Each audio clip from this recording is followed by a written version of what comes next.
Baik, Bapak dan Ibu, Assalamualaikum warahmatullahi wabarakatuh. Kita akan memasuki sesi kelima pada hari ini. Bapak dan Ibu, semoga tetap selalu semangat, tetap selalu diridhoi oleh Allah Subhanahu wa Ta'ala.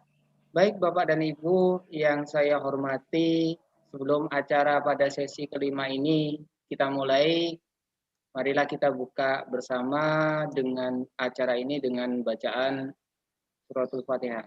Al-Fatihah. Bismillahirrahmanirrahim. Iya. Baik, Bapak dan Ibu guru yang saya hormati, acara akan saya teruskan kepada Bapak Sofar selaku Bapak pemateri. Waktu dan tempat saya persilakan. Terima kasih. Assalamualaikum warahmatullahi wabarakatuh. Bismillahirrahmanirrahim. Wassalatu wassalamu ala rasulillah. La hawla wa la quwata illa billah ma ba'du. Yang terhormat Bapak Direktur KSKK, yang saya hormati Bapak Kasubdit Kurikulum dan Evaluasi Direktorat KSKK, moderator yang saya hormati pula dan tidak ketinggalan apresiasi buat host yang selalu setia menemani dalam rangka pelaksanaan BIMTEK ini. Peran host sangat luar biasa. Bapak Ibu Guru, Madrasah Sanawiyah se-Jawa dan Bali yang mudah-mudahan Allah berikan selalu kesehatan, kelancaran, kesuksesan, dan keberkahan. Amin Allahumma amin.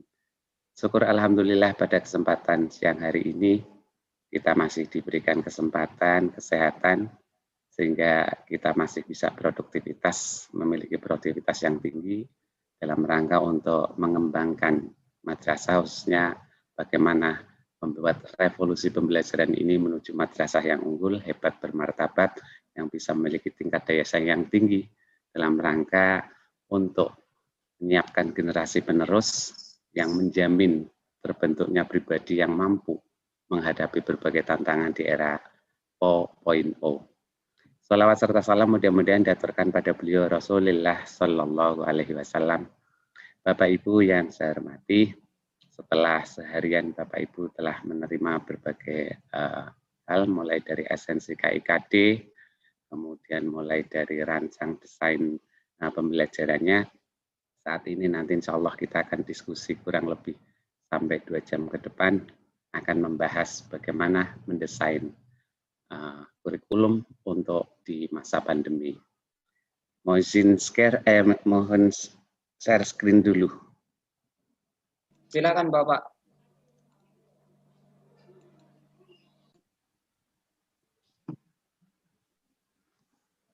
Kita akan mendiskusikan teknik mendesain adaptasi kurikulum Al-Quran Hadis khususnya. Jadi akan kita lebih spesifikkan bagaimana sih mendesain Al-Quran Hadis pada jenjang MTS di masa pandemi ini. Karena keadaan semacam ini merupakan keadaan yang tidak bersama-sama kita harapkan.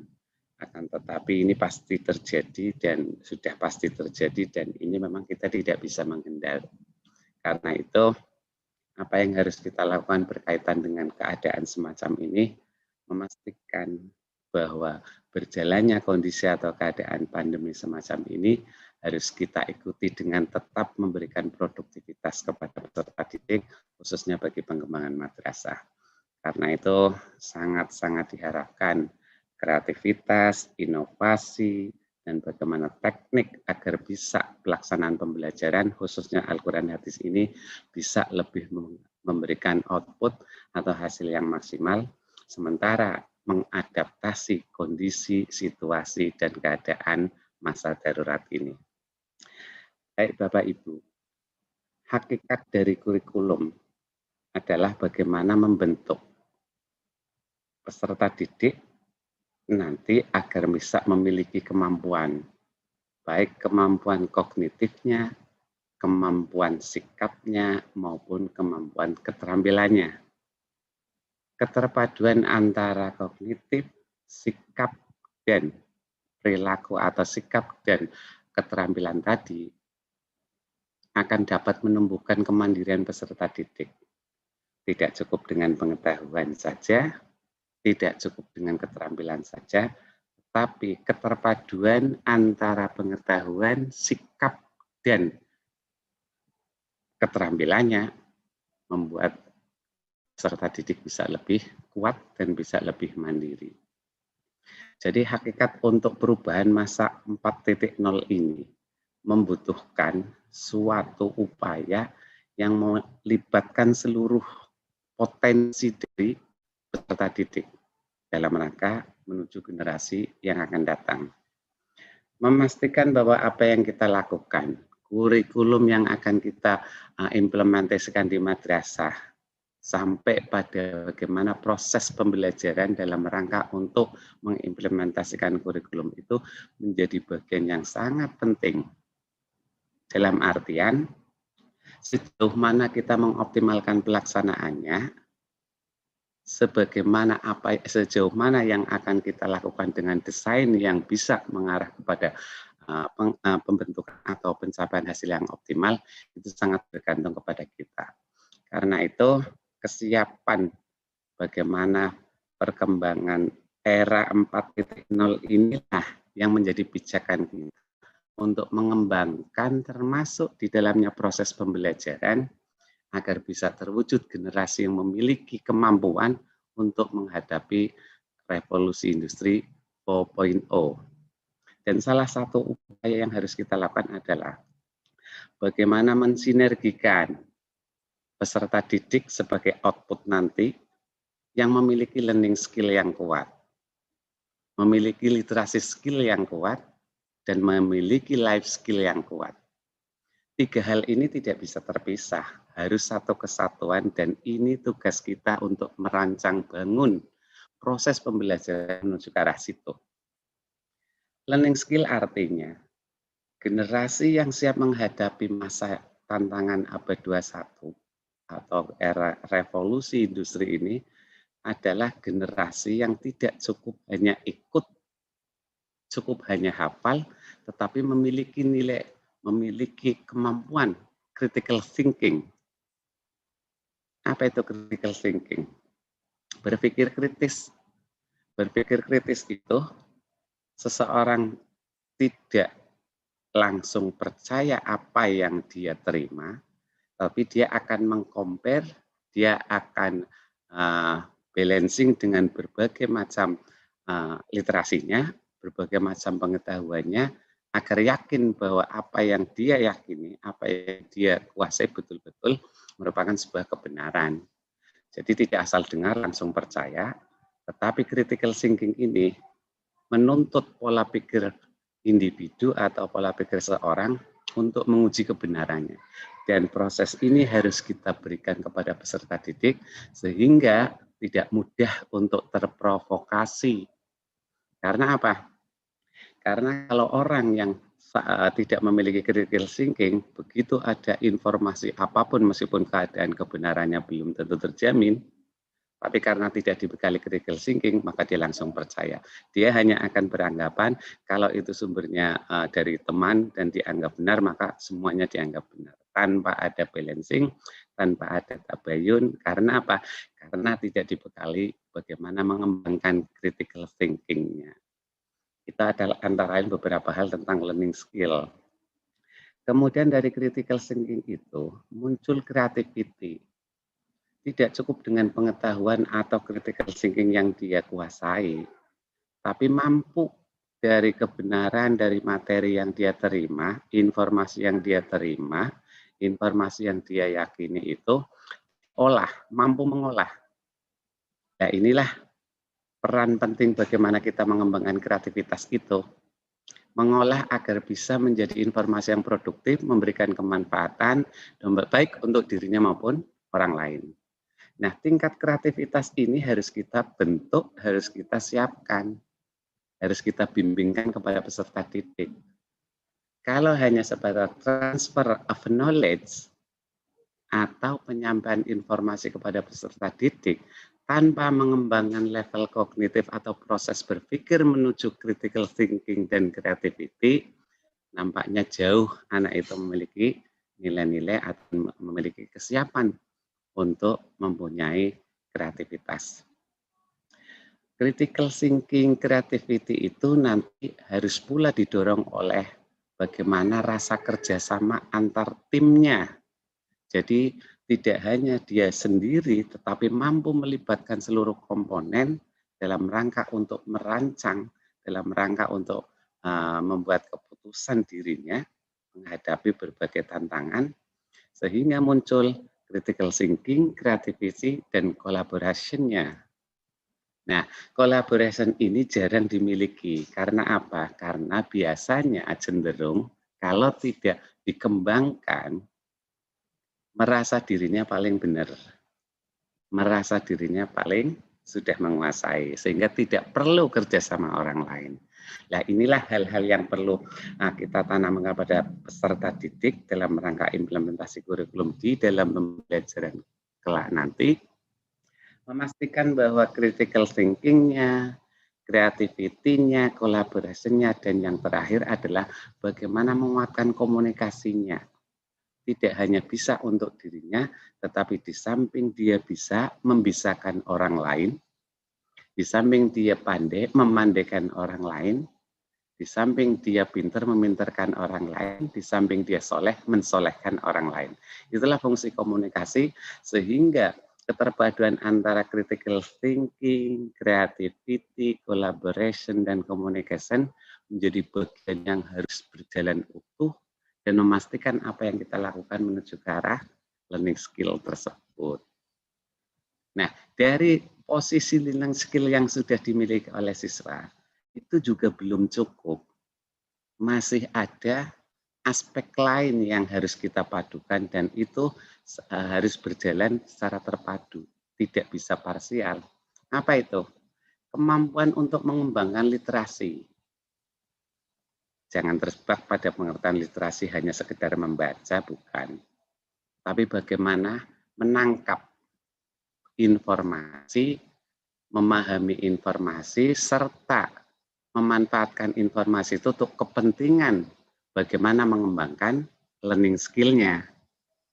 Nah, itu yang sangat juga menjadi keharusan bagi kita, sehingga anak tidak hanya cukup sekedar apa yang dia kuasai, pengetahuan yang kuasai dia tuntas, tetapi bagaimana dengan pengetahuan yang tuntas yang telah dimilikinya mampu membaca kondisi situasi, baik itu information literacy, berupa literasi informasi, apakah itu pemanfaatan media literasi, termasuk di dalamnya bagaimana teknologi literasinya mampu dia kelola, sehingga bisa menunjang apa yang dimiliki dari learning skill-nya. Nah, kalau itu sudah, maka perpaduan learning skill, literasi skill, dan ditambah lagi satu, yaitu life skill-nya, apa itu? Jiwa kepemimpinannya tertanam, jiwa productivity-nya tertanam, komunikasi sosial atau social skill-nya ada pada dirinya. 3 hal tadi inilah aspek dari learning skill, literasi skill, dan life skill inilah yang menjadi tuntutan generasi dalam menghadapi masa perubahan yang sangat dinamis dan unpredictable ini.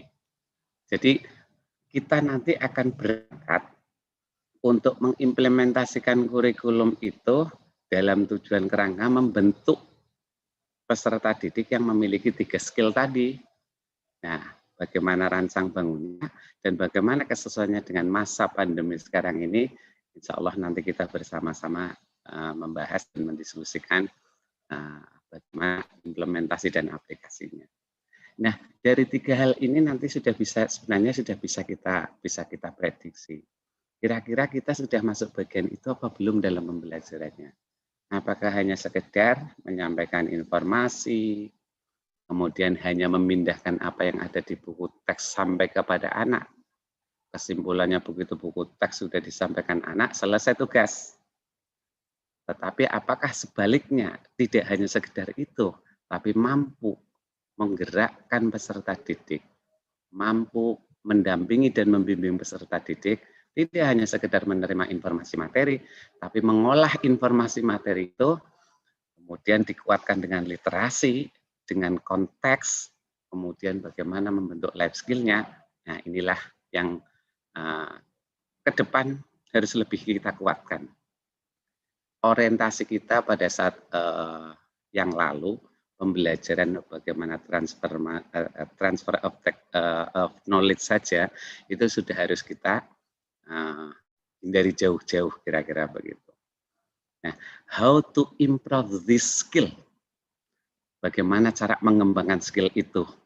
Nah, capaian kurikulum itu sebenarnya ada 3. Jadi apapun itu kurikulum didesain termasuk di dalamnya KMA 183 itu tahun 2019 itu ada harapan atau capaian yang ingin dicapai oleh kurikulum. Yang pertama, membentuk karakter peserta didiknya.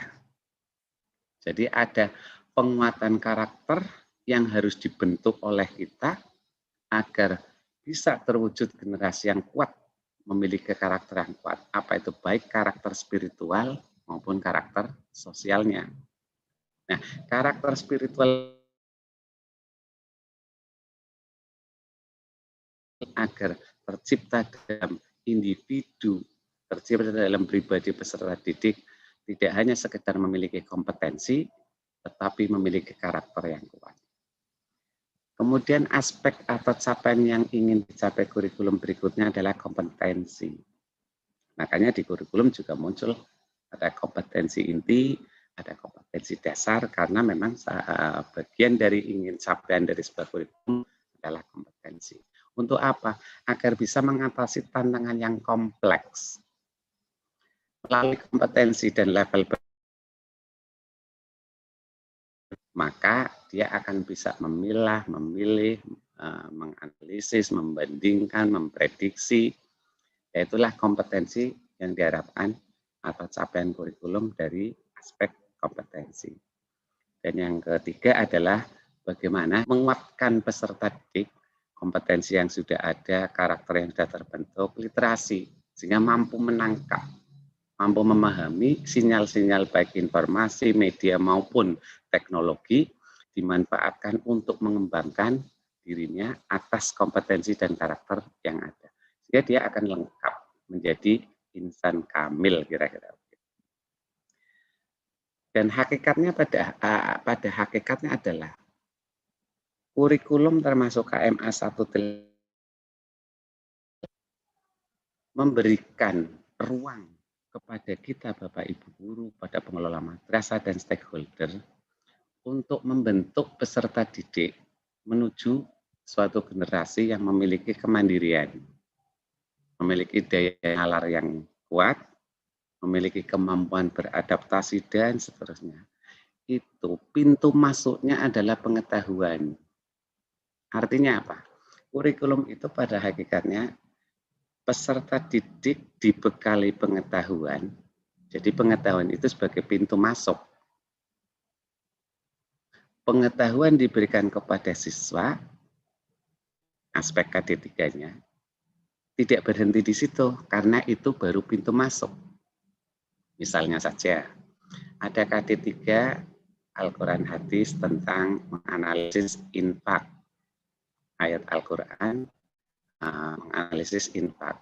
Dia menghafal Al-Qurannya, memahami artinya, mampu menerapkan contoh-contohnya, itu berarti secara pengetahuan dia sudah menguasai. Tapi apakah cukup? Belum. Karena tadi capaian kurikulum ada 3. Artinya bahwa kita dalam menyampaikan atau dalam membelajarkan anak tidak berhenti sampai di pengetahuan atau KD3. Dan ini banyak yang kita sering temukan. Guru merasa puas, guru merasa cukup, guru merasa selesai membelajarkan anak apabila anak sudah menerima semua materi yang ada di kurikulum. Tanpa diikuti bagaimana keterampilannya, tanpa diikuti bagaimana sikapnya setelah mendapat materi itu.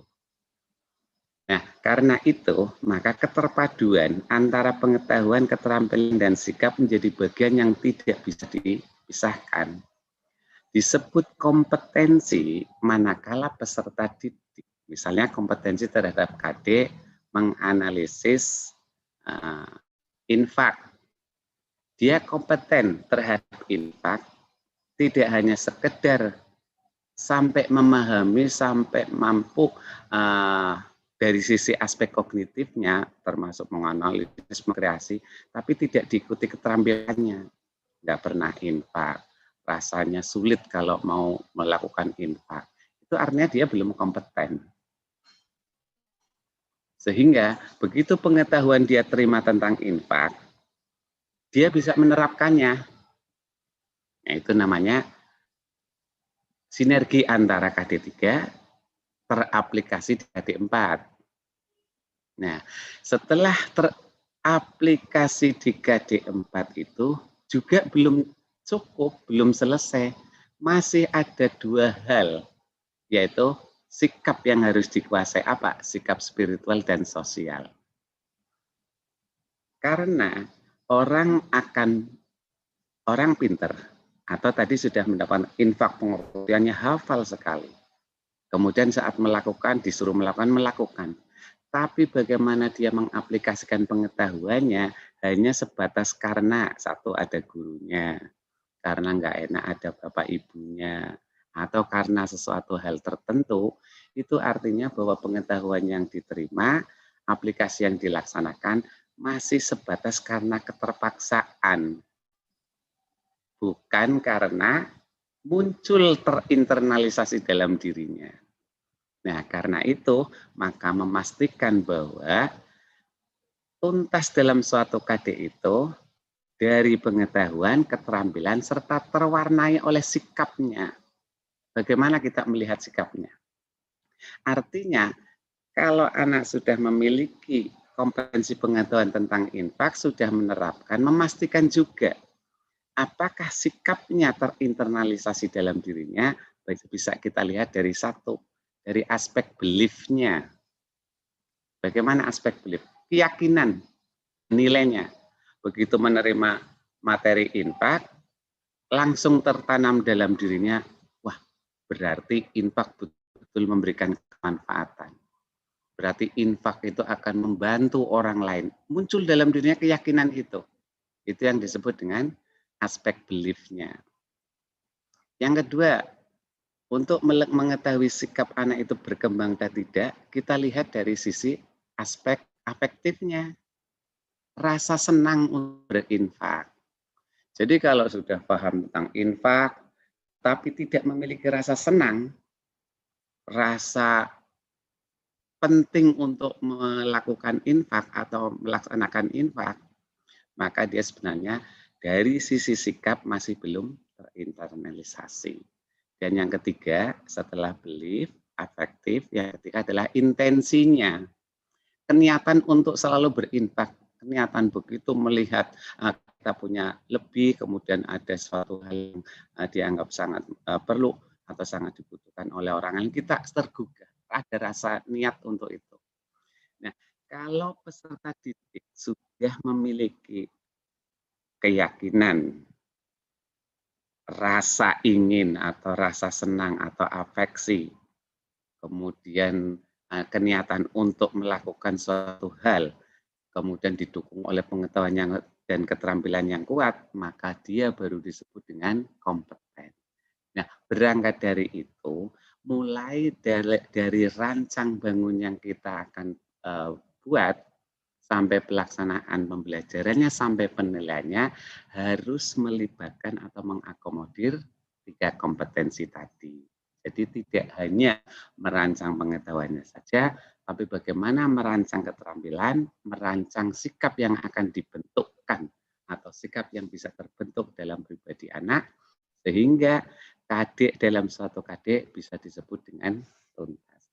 Inilah yang nanti menjadi pijakan kita, bagaimana merancang bangun terhadap perencanaan pembelajarannya, pelaksanaannya, maupun penilaiannya, serta dikaitkan dengan konteks masa pandemi. Nah, kalau tadi mungkin sudah banyak disinggung tentang esensi KIKD, kemudian penyusunan rencana pembelajarannya, kita nanti akan spesifik pada bagaimana pembelajaran atau mendesain kurikulum di masa COVID atau di masa pandemi ini. kita sering terjebak pada pengertian PJJ atau pembelajaran jarak jauh. PJJ dianggap hanya bisa berlangsung dengan daring atau dalam jaringan. Padahal PJJ bisa berupa daring, bisa berupa luring. Itu yang harus kita apresiasikan sama dulu. Jadi artinya tidak menjadi alasan utama tidak adanya internet, tidak memilikinya HP, akhirnya berhenti proses pembelajaran. Karena pada intinya pembelajaran itu tidak hanya daring, tapi bisa luring. Nanti berikutnya akan kita fokuskan. Kita lihat beberapa fenomena yang terjadi atau tren pembelajaran jarak jauh ini begini. Mungkin ada beberapa melawan ini, ada beberapa hal mudah, gampang, tidak ribet dan sebagainya. Tetapi dampaknya nanti sebenarnya akan berimbas pada bagaimana pencapaian oleh peserta didik. Tren pembelajaran jarak jauh. PJJ hanya merubah pola. Apa yang dirubah? Pola yang tadinya di kelas, yang tadinya tatap muka, digeser jarak jauh, tidak dengan tatap muka. Jadi hanya merubah pola. Tetapi desain, isi, dan materi serta pelaksanaannya masih sama. Pada saat keadaan normal, jadwal sudah tersusun. Jam pertama, kedua, 3, 4, 5, 6. Sementara begitu adanya PJJ, sama bedanya hanya dengan jarak jauh, tetap hari Senin jam pertama 2, 3, 4, 5, 6. Hampir setiap hari, sehingga yang muncul adalah beban siswa semakin berat karena jenuh. Setiap hari harus duduk, mengikuti pembelajaran, didesain sama waktu kejadian saat normal. Padahal beda, kondisi psikisnya kan beda. Pada saat di kelas, dia ada aktivitas bergerak yang bebas.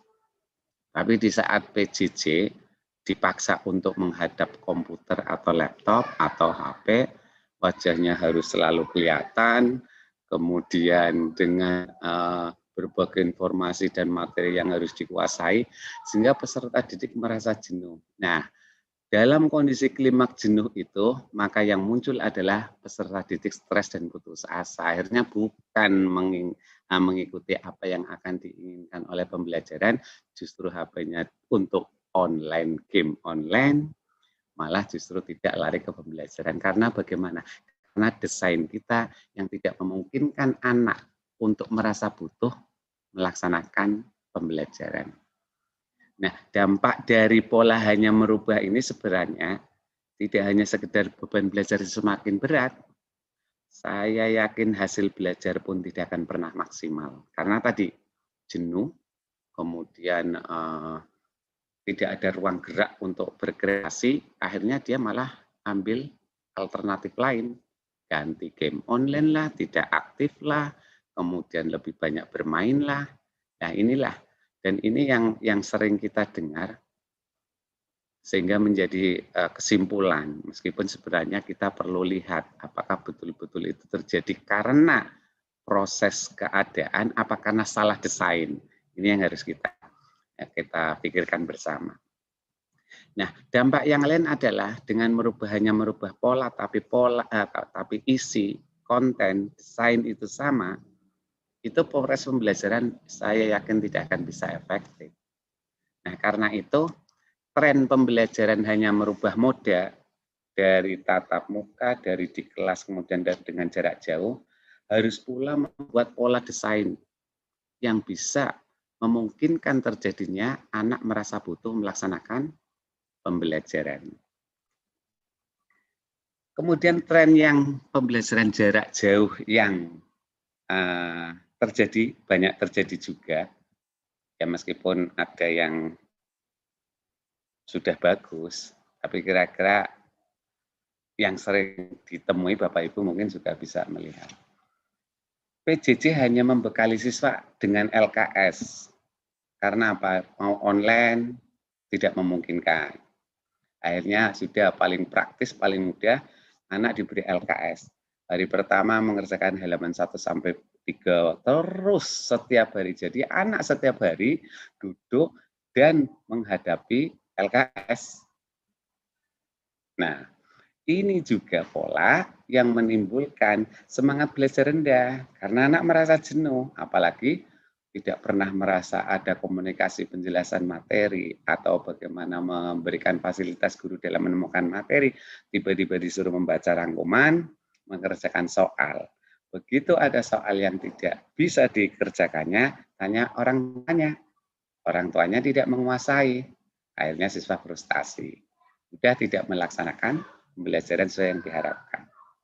Nah, ini akan berdampak. Tidak hanya sekedar semangat belajar rendah, siswa akan mengalami stres terutama untuk menjawab soal-soal ini. Nah, pola inilah yang harus kita buat agar pembelajaran output atau keinginan tuntutan KD terpenuhi, sementara minat dan kemauan serta kebutuhan belajar anak bisa terakomodir, inilah sebenarnya tugas kita. Jadi bukan sekedar menyalahkan keadaan, wah dengan daring sekarang anak kita tidak mau belajar. Ada beberapa hal, bisa saja bukan karena itu, tapi karena bagaimana desain kita tidak menciptakan untuk membentuk atau mengarahkan anak-anak kita untuk tetap belajar.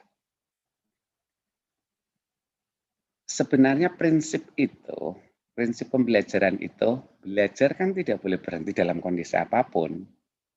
Artinya meskipun pandemi, meskipun apa, belajar tetap harus belajar. Jadi kondisi ini tidak menghalangi untuk kita melaksanakan tetap memiliki produktivitas.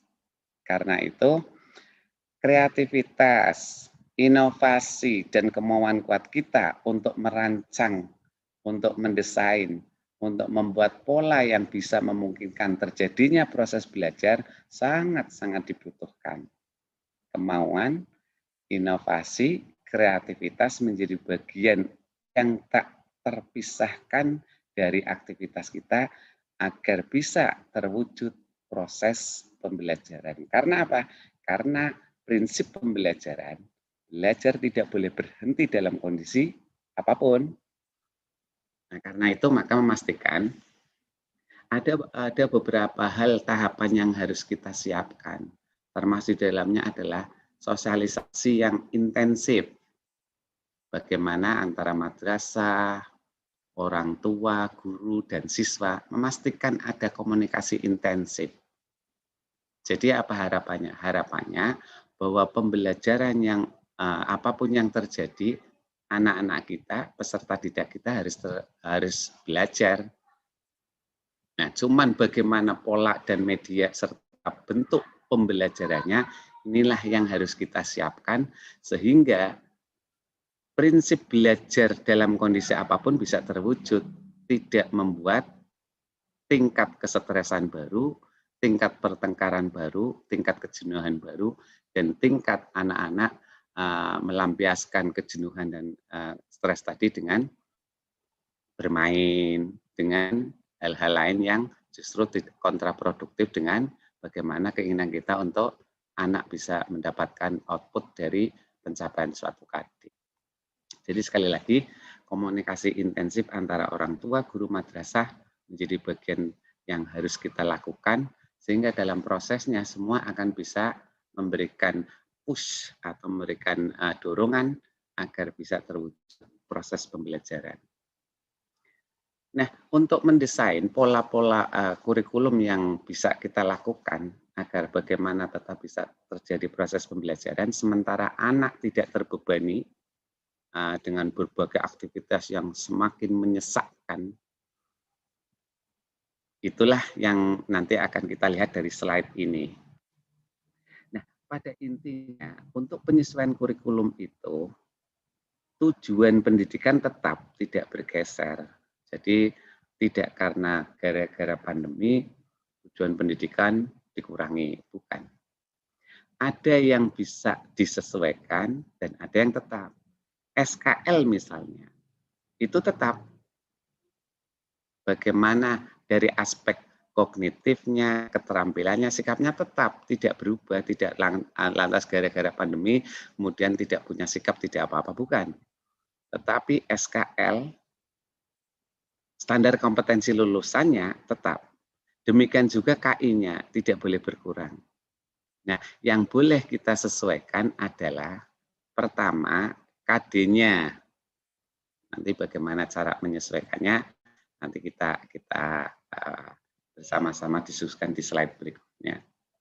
Nah, KD ini atau yang disebut dengan kita bisa menyebutnya dengan relaksasi KD, menyesuaikan KD mana yang bisa kita ambil, KD mana yang bisa kita buat dengan pola atau bentuk lain, nanti dari KD. Maka memastikan bahwa kita sebelum merancang desain atau merancang bangun terhadap proses pembelajaran, maka kita memastikan menganalisis KD untuk menentukan KD mana yang termasuk kelompok KD esensial maupun KD yang tidak esensial.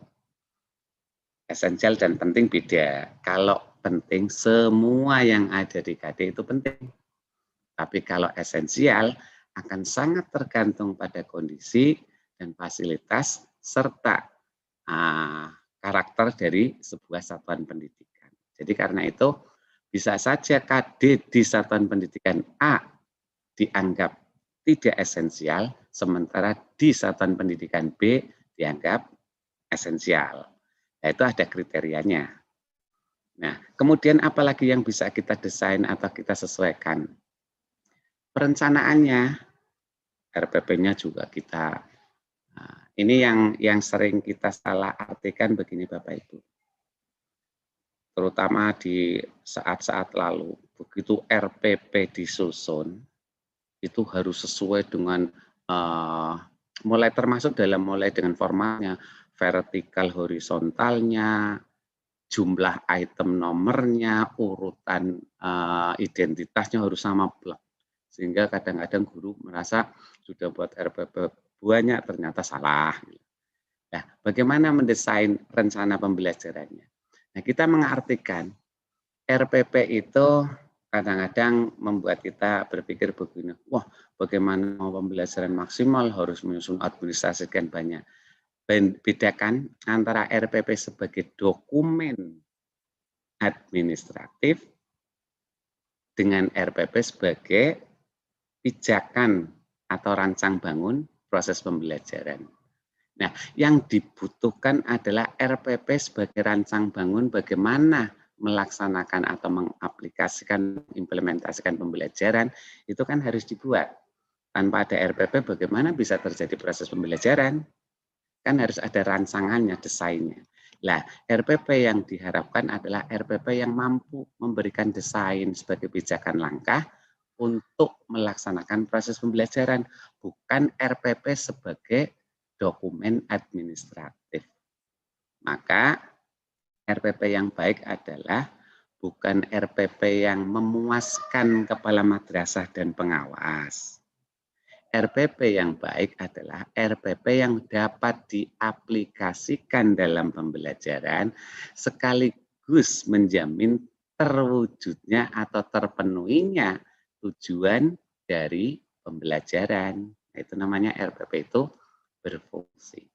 Ini yang juga nanti bisa kita sesuaikan. Jadi apalagi dengan sudah diterbitkannya Perdirjen 5164 kan, menyusun di saat lembaga yang lain belum membuat bagaimana relaksasi penyusunan RPP, kita sudah punya regulasinya. Ya, cuman Bapak Ibu bisa melihat bagaimana menyusun RPP itu ada yang mengistilahkan 1 lembar, bukan 1 lembar, 2 lembar. Artinya simple, tetapi bisa diwujudkan dalam proses pembelajaran. Mau 1 lembar, mau 1 lembar setengah, mau 2 lembar, silakan sesuai dengan kondisinya. Asal RPP itu bisa menjadi pijakan bagi perancangan sebuah desain pembelajaran. Kemudian penyesuaian berikutnya adalah pelaksanaan pembelajarannya tadi. Jadi mulai dari KD, perencanaannya, pelaksanaan pembelajarannya, artinya apa? memastikan bahwa proses pelaksanaan pembelajarannya, kegiatan pembelajarannya tidak sama dengan saat keadaan normal. Tadi sudah kita diskusikan bersama bahwa begitu hanya merubah pola akan memastikan bahwa apa yang dilakukan peserta didik tidak akan mungkin memenuhi harapan tujuan dari pembelajaran. Karena itu maka termasuk desain dan bagaimana kegiatan pembelajarannya bisa kita sesuaikan dengan inovasi dan kreativitasan kita dengan tetap mengacu pada apa itu tujuan dari output dari sebuah KD. Dan yang bisa kita sesuaikan lagi adalah bentuk penilaiannya. Nah, ini nanti akan kita lebih banyak diskusikan pada contoh bagaimana merancang desain kurikulum pada masa pandemi. Sehingga kata kuncinya adalah dalam masa pandemi ini, pola pembelajaran masa darurat ini tetap berpedoman pada KALDI. Jadi mulai kemarin pas tahun pelajaran baru tanggal 13 Juli, sama nanti akan diakhiri pada saat sesuai dengan yang ada di kalender pendidikan, tetap tidak ada perubahan. Kemudian pembelajaran bukan mencapai ketutanan kompetensi dasar semata. Jadi tidak hanya sekedar bagaimana anak tuntas sehingga dipaksakan untuk menyelesaikan seluruh, tetapi tidak pernah mempertimbangkan kondisi aktivitas peserta didik, sehingga bukan terpenuhi malah semuanya hampir malah tidak terpenuhi. Karena itu nanti ada beberapa hal yang perlu kita sikapi dan perlu kita desain sehingga proses pembelajaran tetap berlangsung sementara beban kemudian aktivitas peserta didik tidak sebagaimana saat pelaksanaan dalam keadaan normal. Kemudian apalagi rambu-rambu yang harus kita pegang adalah bahwa pembelajaran itu menitik beratkan pada penguatan karakter. Jadi tidak hanya sekedar pengetahuan, tapi bagaimana membuat pembelajaran itu memberikan efek yang lebih terhadap pembentukan karakter peserta didik. Termasuk di dalamnya praktik ibadahnya, peduli lingkungan, dan kesalehan sosialnya. Jadi sudah lebih tidak hanya sekedar bagaimana mengembangkan intelektualnya saja, bagaimana mengembangkan pola berpikirnya saja, tapi bagaimana penguatan karakter, memiliki sifat kesalehan sosial yang kuat, inilah menjadi tujuan dari pola pembelajaran di masa darurat. Sehingga betul-betul kepribadian seorang peserta didik itu menjadi jaminan, quality insurance, jaminan terhadap pencapaian sebuah kompetensi. Nah, melibatkan orang tua, siswa, dan dewan belajar, tadi juga sudah di awal kita sampaikan, dengan keterlibatan orang tua, tapi dalam tanda petik bukan untuk membelajarkan anak. Artinya bukan untuk ngajari anak sebagaimana peran guru, bukan. Tapi bagaimana orang tua memfasilitasi, mendukung terhadap terwujudnya proses pembelajaran. Tidak hanya sekedar menyiapkan sarana semata, tetapi dukungan bagaimana agar memastikan bahwa anak nyaman melakukan kegiatan pembelajaran jarak jauh, ini menjadi sangat penting dipakai orang tua. Karena itu, kerjasama stakeholder, orang tua, siswa, dan lingkungan sekitar menjadi bagian dari pola desain yang harus kita lakukan agar memastikan proses pelaksanaan pembelajaran bisa berjalan efektif. Kegiatan pembelajaran tetap mengembangkan kompetensi siswa pada aspek sikap pengetahuan. Jadi itu tidak ada berubah sebagaimana capaian kurikulum di awal kita sudah saya sampaikan bahwasanya capaian kurikulum 3 hal, sikap, pengetahuan, keterampilan tidak akan bergeser, tetap menjadi karena itu bagian pembentukan kemandirian dan siswa yang memiliki kemampuan atau kompetensi yang memiliki daya saing, kemandirian, siap menghadapi tantangan, termasuk siap memprediksi kemungkinan yang terjadi. Ini bisa terwujud kalau perpaduan antara sikap, pengetahuan, dan keterampilan ada dalam peserta didik. Karena itu, kegiatan pembelajaran tetap mengembangkan kompetensi 3 aspek tadi. Dan yang paling inti atau yang paling menjadi prioritas utama adalah wajib mempertimbangkan kesehatan dan keselamatan jiwa, termasuk tingkat bagaimana kesehatan psikis anak tidak stres dengan dibebani. beberapa aktivitas, padahal mesti bisa kita kembangkan, aktivitas tidak begitu membebani anak, tapi output atau capaian yang ingin dicapai oleh KD itu bisa terpenuhi. Nah, itu nanti prosesnya bisa lewat tatap muka, itu tergantung masing-masing kondisi daerah. Kalau yang hijau mungkin kan bisa tatap muka, kemudian yang merah dengan pola jarak jauh itu silakan kondisi sesuai itu. Jadi artinya darurat itu bisa dengan tatap muka atau tatap muka terbatas. Tatap muka terbatas itu artinya dalam 1 minggu berapa hari masuk. Nah, itu juga tergantung penetapan kondisi daerah masing-masing, sesuaikan dengan kondisi madrasah.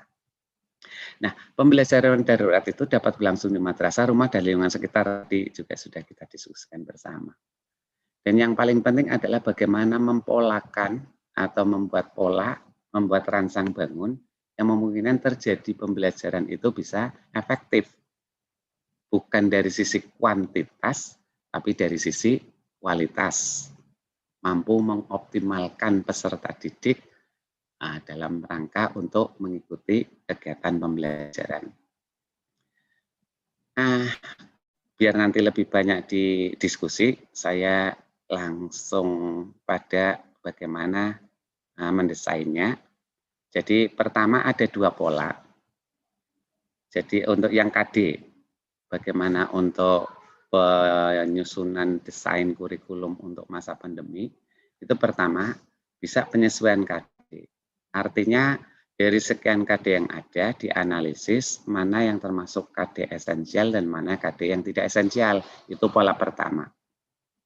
Jadi pola pertama itu merelaksasi KD, kira-kira gitulah bahasa yang mungkin lebih familiar, merelaksasi KD. Misalnya ada 20 atau 15 atau 10 KD. Wah, dianalisis ternyata ada 4 atau 5 KD yang tidak esensial. Artinya tidak esensial bukan tidak penting. Bisa dilakukan tidak melalui proses pembelajaran. Bisa penugasan, bisa dalam bentuk lain. Nah, itu maka akan memilih KD yang esensial yang nanti akan kita buatkan desain pembelajarannya. Yang kedua, pola kedua, bukan yang direlaksasi KD-nya, tetapi indikatornya. Karena berdasarkan analisis semuanya esensial misalnya. Karena apa? Untuk mengetahui esensial dan tidak harus kita siapkan kan.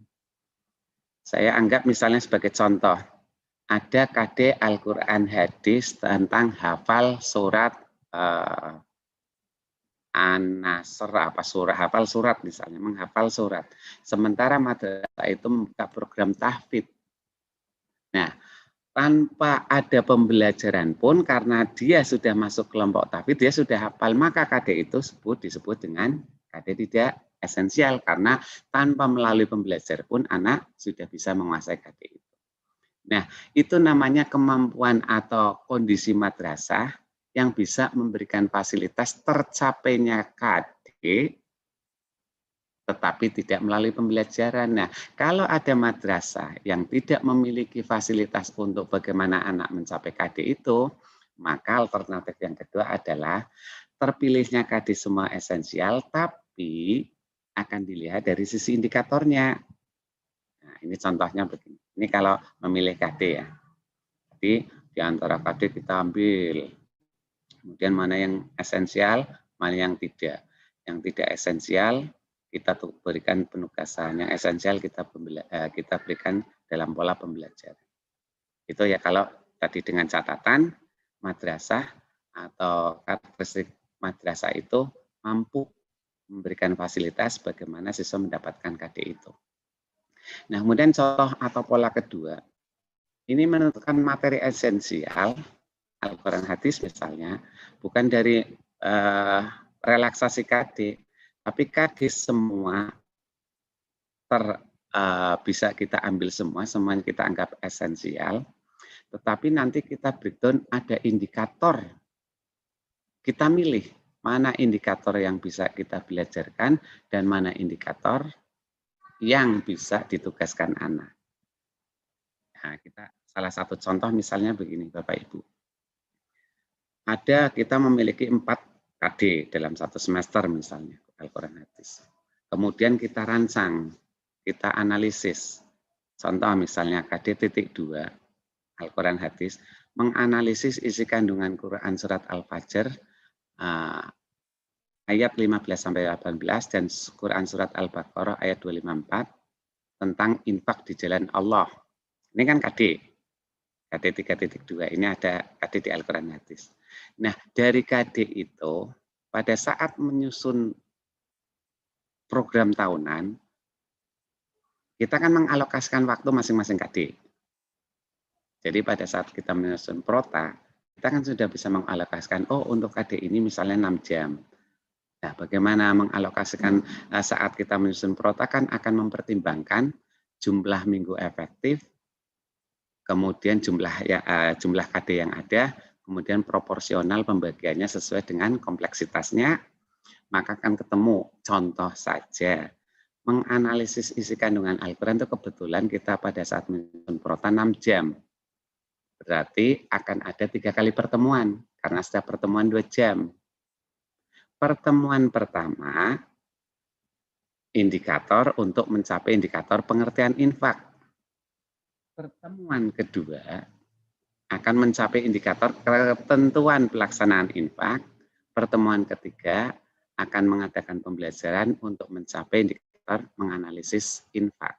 Nah, 3 indikator ini tadinya 2 jam, 2 jam, 2 jam, 6 jam untuk mencapai KD 3.2. Sekarang dalam masa pandemi ini, kita akan merancang desainnya. Biar tidak 3 kali pertemuan, tapi cukup sekali, maka kita pilih. Oh, pengertian infak ternyata tidak esensial. Kenapa tidak esensial? Karena siswa bisa mendapatkan sendiri, bisa lewat tanya dengan ustadznya, dengan itulah memanfaatkan tadi lingkungan belajar, lingkungan sekitar itu, biar dia bisa mendapatkan indikator pengertian infak yang bisa hanya lewat bertanya, bisa lewat browsing, dan sebagainya. Nah, karena itu ini tidak nanti dilakukan dalam proses belajar, tapi pengertian infak ini bisa lewat penugasan. Berarti tidak membutuhkan jam tertentu. Kemudian ketentuan infak juga bisa dipelajari lewat dia bisa browsing, tanya. Maka tidak esensial, maka itu tidak diadakan pola pembelajaran, dia penugasan. Nah, dari 2 indikator ini sudah efektif 4 jam, masih hanya 2 jam, karena jumlahnya 6, ada 2 jam. Inilah yang nanti akan dilakukan proses pembelajaran. Jadi kesimpulannya, setelah memetakan indikator tadi, yang semestinya butuh 3 kali pertemuan, pada masa pandemi ini kita bisa merancang desain menjadi 1 kali pertemuan, tetapi tuntutannya tidak ada yang terkurangi, karena hanya cara dan polanya saja dibuat desain tersendiri. Ini kalau mau menentukan esensi. Jadi kesimpulannya nanti pada saat sudah kita memetakan indikator itu, tidak pada saat pembelajaran kita fokus pada mana indikator yang harus bersama-sama dibelajarkan dengan peserta didik. Pelaksanaannya boleh luring, boleh daring, tergantung kondisi masing-masing. Nah, inilah beberapa hal yang berkaitan dengan pola analisis materi untuk menentukan indikator esensi dan tidak. Nah, ada pola lagi, satu pola lagi yang bisa memungkinkan mendesain rancang bangun terhadap proses pembelajaran itu dengan pola kolaborasi. Kolaborasi ini begini. Ada beberapa mapel, beberapa guru, dan beberapa mapel itu menganalisis KD, kemudian dari ada KD yang memiliki karakteristik yang sama, dikumpulkan. Dan dikumpulkan itu dibuat rancang, dibuat desain untuk menentukan satu kegiatan. Jadi nanti 3 orang guru, misalnya guru bahasa Indonesia memiliki KD dari KD 1, 2, 3, 4, berapa sampai berapa KD, analisis. Kemudian nanti ada guru fikih menganalisis KD itu. Dipertemukan, oh ternyata KD fikih saya begini, oh KD SKI saya begini. Kok ada kesamaan karakteristik KD, maka Dengan kolaboratif tadi, keempat mata pelajaran atau kelima atau ketiga tergantung mana karakteristik ada yang sama, bisa berkolaborasi. Bagaimana caranya?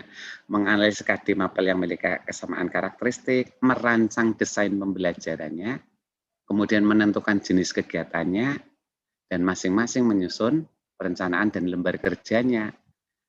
Dan pada akhirnya menyusun instrumen penilaiannya. 5 tadi setelah dilakukan, maka muncul begini Bapak Ibu. Sambil contoh misalnya. Ada pelajaran, ada KD Al-Quran Hadis menganalisis isi kandungan tentang infak di jalan Allah misalnya. Kemudian ada Bazenza menganalisis laporan teks prosedural misalnya. Ini contoh Bapak Ibu nanti bisa memilih KD-KD yang sama, ini hanya sekedar contoh. Jadi bukan nanti satu-satunya ini yang bisa dikolaborasi, bukan. Ini hanya sekedar contoh Bapak Ibu bisa mengembangkan. Mungkin Bazenza mengidentifikasi narasi dan sebagainya. Silakan nanti guru bahasa Indonesianya yang tahu persis KD-KD itu kan memiliki karakteristik yang sama kan Bapak Ibu guru nanti. Kemudian akidah menganalisis keteladanan Abu Bakar. Fokus menganalisis keteladanan Abu Bakar misalnya dari segi kedermawanannya. Nah, menganalisis keteladanan Abu Bakar, menganalisis teks prosedural, kemudian tentang infak. Ini kita ambil bahwa ini punya kesamaan karakteristik. Karena sebenarnya tuntutan KD ini adalah KD Al-Quran Hadis tentang kandungan ayat ini. Bagaimana siswa memiliki kompetensi tentang infak. Baik sikapnya, pengetahuannya, keterampilannya. Akhirnya pada output akhirnya siswa dengan kondisi apapun terbiasa infak. Itu kan tuntutan KD-nya begitu. Kompetensi dan infak. Kemudian tuntutan di akidah. Bagaimana sih meneladani Abu Bakar? Dalam hal ini misalnya salah satunya yang kita ambil adalah tentang kedermawanannya misalnya. Nah, ini kan tuntutan KD ini kan memiliki karakteristik yang sama. Kalau selama ini kita lakukan guru Quran Hadis ngajar ini sendiri, jadi ngajar infak, mulai dari pengertian sampai pada bagaimana cara menganalisis, bagaimana cara menerapkannya sendiri.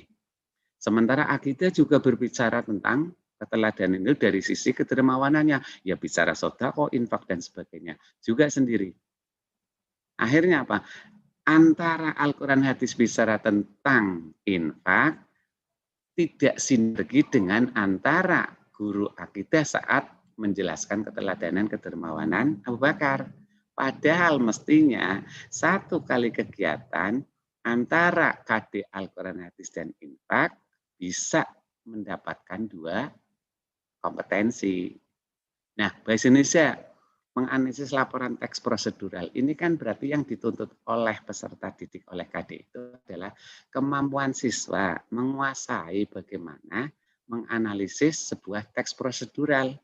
Nah, menguasai atau menganalisis laporan teks prosedural itu Bapak Ibu bisa mengambil dari kegiatan 2 hal tadi.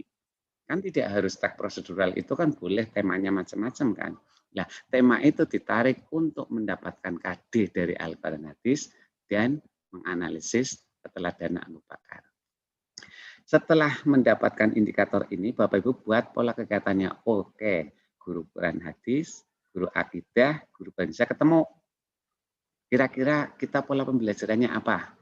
Oh, mau karena dalam keadaan normal mungkin bisa kunjungan ke panti asuhan. Jadi kegiatannya bukan di kelas lagi. Ini membuat variasi anak belajar tidak hanya terfokus di kelas, tetapi membuat variasi bentuk lain belajar pada saat normal. Jadi, bisa kunjungan ke yatim piatu, bisa penggalangan dana sosial atau pemberian bantuan sosial. Nanti sesuai dengan kemampuannya, artinya begini, pada saat ketiga guru mapel ini sudah memiliki kesamaan dalam mendesain ini, maka tadi sudah kita jumlahkan ya, Al-Quran Hadis tadi 6 jam, taruhlah bahasa Indonesia 8 jam. Kalau mencapai KD ini, kemudian untuk akidah taruhlah misalnya 6 jam. Berarti 6 tambah 6, 12, ditambah 8, 20 ya, 20 jam. Nah, 20 jam ini kalau dilakukan secara normal yang biasa kita lakukan, berarti kan sudah 3 minggu untuk masing-masing guru. Nah, sementara kalau dibuat kolaborasi ini hanya dibuat 1 kali kegiatan, yaitu pada saat dia kunjungan ada kegiatan bentuk pembelajarannya adalah proyek, yaitu kunjungan ke panti asuhan atau pemberian bantuan sosial. Nah, bagaimana tekniknya, apa yang akan di kegiatan bantuan sosial apa, itu silakan sesuai dengan kemampuan dan kondisi madrasah itu. Nah, dengan begitu, maka untuk Al-Quran Hadis KD-nya, KD Bahasa Indonesia akan terpenuhi hanya dengan 1 kegiatan. Taruhlah kegiatan pada saat normal tadi kunjungan atau pada saat bantuan sosial dari jam 7 sampai jam 11 atau jam 1. Itu hanya butuh 6 jam. Sementara tadi alokasi jumlah yang digabungkan itu ada 20 jam. Nah, dari 20 jam yang bisa dimanfaatkan untuk pencapaian KD tadi 6 jam. Kalaupun butuh misalnya untuk penguatan nanti masing-masing ambil 2 jaman, masih punya sisa. Nah, sisa itu bisa dimanfaatkan untuk menguatkan, baik boleh menguatkan mapelnya, boleh menguatkan ciri khas karakteristik dari madrasah itu. Inilah yang kalau kita desain dengan maksimal, maka pelaksanaan KD tidak ada sedikit pun yang terkurangi, tapi efektivitas dan variasi model pembelajarannya bisa terpenuhi. Ini yang membuat output atau peserta didik mampu tidak hanya sekedar pengetahuannya saja, tapi teraplikasi dan terbentuk apanya? Sikapnya. Oh, ternyata memang orang membutuhkan infak dengan kita melihat langsung ke pantai sosial atau kita ketemu dengan orang yang membutuhkan bantuan, kita ada bantuan sosial, merasakan betapa mereka menerima bantuan dengan senang. Nah, itu kan menimbulkan empati. Jadi, pembelajaran kolaboratif dengan produk tidak hanya sekedar di dalam kelas, memungkinkan peserta didik mencapai utuh dari tuntutan sebuah KD. Nah, kira-kira rancang bangunnya nanti bisa polanya begini Bapak Ibu. Jadi ini nanti pada saat pelaksanaan pembelajarannya akan lebih banyak disinggung materi pada narasumber lain, tapi saya akan menyampaikan beberapa secara umum gambarannya. Nah, dengan tadi sudah kita buat rancangannya, maka misalnya tadi untuk kegiatan yang normal. Kalau yang untuk kegiatan pandemi bagaimana? Untuk kegiatan pandemi sama, tetapi bentuk kegiatannya aja yang berbeda. Jangan kunjungan ke sosial dong mungkin. Kalau mau membantu mungkin antar individu dengan tetangganya. Kalau mau proyeknya tetap mengadakan kegiatan sosial. Tapi kalau dalam bentuk lain boleh. Misalnya membuat video tentang video pendek. Ya, ini juga menjadi pertimbangan kita. Bagaimana mendesain pembelajaran agar KD-nya tetap terpenuhi, anak-anak tetap merasa butuh untuk belajar. Maka salah satu yang bisa kita lakukan adalah mengetahui karakteristik peserta didik. Jangan memaksakan sesuai dengan harapan dan keinginan serta apa yang bisa kita lakukan, bukan. Tapi bagaimana mendesain pola pembelajaran yang peserta didik merasa nyaman dengan melakukan kegiatan itu secara tidak langsung padahal ada pembelajaran yang akan dilakukan. Contoh, anak-anak remaja untuk MTS, MA itu kan lagi senang-senangnya membuat konten YouTube kira-kira gitu. Nah, karena dia tidak terarah kadang-kadang buat konten YouTube yang kontraproduktif. Kenapa tidak kita buat pola? Hobi anak-anak yang membuat konten YouTube atau TikTok misalnya, itu kan sebenarnya kalau kita bisa manfaatkan, bisa kita berikan fasilitas agar bisa positif, itu jauh lebih bagus. Bagaimana anak-anak membuat konten, tapi isinya dalam konten itu bagaimana tentang analisis, infak, dan penerapannya. Kemudian dari setelah menyusun konten YouTube atau TikTok tadi, di dalam kontennya itu kan sudah akan anak-anak diarahkan untuk berisi tentang KD Quran Hadis dan akidah akhlak. Nah, begitu selesai, siswa itu kan diminta proses pembuatannya, kemudian bagaimana menganalisis laporan. Jadi artinya tuntutan menganalisis laporan teks prosedural adalah bagaimana siswa melaporkan proses pembuatan konten. Nah, artinya 1 kali kegiatan itu 3 hal terpenuhi. Nah, ini Kalau itu pola pembelajaran semacam itu, anak tidak hanya sekedar semangat belajar, tapi memang ada keinginan untuk, karena apa? Di sana menumbuhkan hobi. Jadi sesuai dengan kemauan siswa, oh ini trennya dia lagi buat konten, oh ternyata harus buat konten. Tapi di sisi lain kepentingan untuk pencapaian KD terpenuhi. Sehingga bukan tugas guru diabaikan, tapi justru semakin meningkatkan motivasinya karena agar bisa berkreasi sesuai dengan hobinya, sementara isi di dalam ini bisa tertuang dalam kontennya. Nah, itu misalnya kalau misalnya dalam pandemi boleh. Tapi kalau misalnya, wah video, tapi ya nanti ada beberapa variasi lain, jangan semua video semua juga. Ya, karena itu bagaimana kepiawaian kita, kreativitas kita dalam menentukan jenis kegiatan kolaboratif. Memastikan beberapa pertimbangan. Pertimbangan waktu, pertimbangan kondisi, termasuk di dalamnya bagaimana ekonomi peserta didik. Nah, kalau kita mendesain, merancang, sudah mempertimbangkan itu, banyak hal. Tidak harus membutuhkan biaya. Misalnya, ada tugas anak yang di lingkungan sekitarnya. Bagaimana memanfaatkan lingkungan atau lingkungan sekitar rumahnya. Itu kan banyak hal. Yang sepele banyak hal. Misalnya bisa hanya sekedar melihat salah satu tayangan televisi yang mencerminkan KD ini, nanti dianalisis, kemudian bagaimana aplikasinya bagi dirinya. Ini kan artinya beberapa pola, dan itu kata kuncinya bukan karena sulit atau karena membutuhkan suatu piranti yang lebih rumit, tapi bagaimana kemauan dan kemampuan kita untuk kesana. Saya kira ini yang bisa saya sampaikan sementara, nanti mungkin lebih banyak didiskusi. Saya cukupkan dulu. Assalamualaikum warahmatullahi wabarakatuh. Warahmatullahi wabarakatuh. Baik, Bapak dan Ibu yang sangat saya hormati, kita akan membuka sesi tanya jawab untuk Bapak dan Ibu. Mungkin ada pertanyaan, silakan untuk meng-unmute mic-nya. Dipersilakan Bapak dan Ibu. Kalau ada pertanyaan. Iya, Bapak dari MTSN Malang, silakan. MTSN 1 Malang. Ya, silakan Ibu. Ya, terima kasih. Assalamualaikum warahmatullahi wabarakatuh. Waalaikumsalam warahmatullahi wabarakatuh. Dengan Ibu siapa? Ibu Siti Nurhayati dari MTSN 1 Malang. Monggo silakan.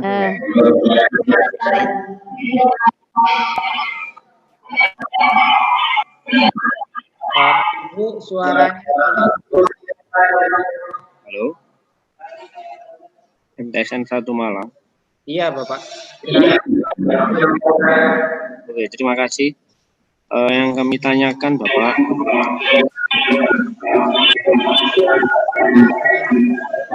Ya, feedback ya suaranya. Mic-nya diperbaiki dulu, Bapak.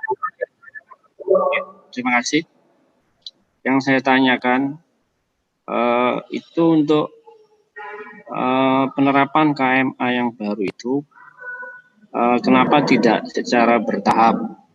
Karena kalau kita lihat materinya itu ada yang tumpang tindih dengan yang lama. Jadi misalnya materi di kelas 9 itu ada yang turun begitu. Kenapa kok tidak secara bertahap? Oh, sekarang kelas 7 saja misalnya, kelas 8-nya masih tetap yang lama. Mungkin itu yang saya tanyakan. Terima kasih. Bapak Sofar langsung dijawab. Bapak kita. Ya, terima kasih. Jadi begini Bapak Ibu, nanti Bapak Ibu akan mendapatkan materi tentang KMA 184 yang oleh Pak Dr. Suwardi, tapi secara umum saya sampaikan begini Bapak Ibu. Nah, kenapa diberlakukan langsung? Memastikan bahwa tujuan utama pembentukan penyempurnaan kurikulum itu dapat segera terwujud. Bapak Ibu tadi melihat ada materi, mungkin ada yang tadinya kelas 7 nggak ada, nanti bagaimana. Nah, itu kan bagaimana pola kita sebenarnya Bapak Ibu. Jadi pembelajaran itu berangkat kan dari KD, susunan KD, struktur KD yang ada. Nah, struktur KD yang ada itulah maka ada analisis kan pada saat pembelajaran ini kemarin belum mendapatkan KD 1 atau KD tertentu. Nah, KD itu bagaimana pola pembelajaran, itu kan bagaimana desain kita. Tetapi untuk konten yang ada di KD termasuk di dalamnya bagaimana mengembangkan 4 aspek materi, mulai dari afektifnya, kemudian maksud saya mohon maaf, mulai dari aspek materi faktanya, kemudian materi konseptualnya, proseduralnya, dan metakognitifnya, itu KMA 183 kan sudah mulai dikembangkan ke sana. Sementara pada saat KMA 165 lebih banyak, aspek materi itu lebih banyak di faktual, konseptual, dan prosedural. Padahal keinginan untuk membentuk, bagaimana membentuk peserta didik yang siap dengan abad 21 itu memastikan bahwa keempat aspek materi itu, dimensi materi itu harus terbentuk secara terpadu. Karena itu, kalau bertahap maka nanti justru tidak akan terpenuhi secara komprehensif. Maka dari itu, maka diambillah pelaksanaan tetap. Apabila ada materi dalam suatu KD yang kemarin tercover di 165, sementara sekarang ada perubahan pola atau letak, baik antar jenjang maupun antar semester, maka bagaimana pola menganalisis, karena hakikatnya kan pembelajaran ada di Bapak Ibu guru kan. Jadi kalau dulu mungkin ada kekhawatiran, nah nanti ujiannya bagaimana? Nah ujian kan sekarang satu pendidikan Bapak Ibu, gurunya kan. Nah bagaimana mendesain perencanaan penilaian yang sesuai dengan pada saat pelaksanaan pembelajaran. Nah kalau dulu memang ada kekhawatiran karena nanti UN-nya bagaimana. Nah, padahal saat itu pun seandainya ada UN, otomatis akan mempertimbangkan dengan perubahan kurikulum tadi. Ada dulu kan kita kenal ada irisan dan sebagainya. Jadi itu bukan menjadi hambatan bagaimana kita menunda pelaksanaan KMA 184, justru bagaimana kita memformulasi KMA 184 tidak ada materi yang tertinggalkan, sementara pola dan desain serta kreativitasan kita dalam membelajarkan anak melalui penguatan masing-masing KD itu bisa terwujud. Sambil contoh begini Bapak Ibu. Nah, pada saat tadi efektivitas waktu tadi, kalau pas saat kolaborasi tadi kan bisa kita ambil. Tadi butuh waktu hanya pada saat harusnya 20 jam, dia bisa hanya memanfaatkan 6 jam. Nah, sisa jam itu kan bisa menguatkan materi yang Bapak Ibu keluhkan tadi, yang dalam bahasa saya tadi di awal, silakan efektivitas waktu ini bisa untuk penguatan, baik penguatan mapel, penguatan dari karakteristik, kekhasan, keunggulan madrasah. Jadi itu kira-kira polanya. Nah di KMA 183 pun sudah menyempurnakan di tingkat level kognitifnya. Jadi KMA 165 itu bukan berarti jelek loh. Bagus. Saat itu bagus karena tuntutan saat itu memang menuntut arah itu. Karena bagaimana menunjukkan 165 itu kurikulum pertama kan di kurikulum 13. Nah, justru dari berangkat kebaikan dari KMA 165 itu kita sempurnakan. Sempurnakan dari sisi apanya? Level kognitifnya, distribusi materinya, dan tumpang tindihnya. Nah, tingkat sekuen itu bagaimana pola kita mendistribusikan KD dan mengaplikasikan dalam kelas maupun non kelas dalam proses pembelajaran. Jadi kata kuncinya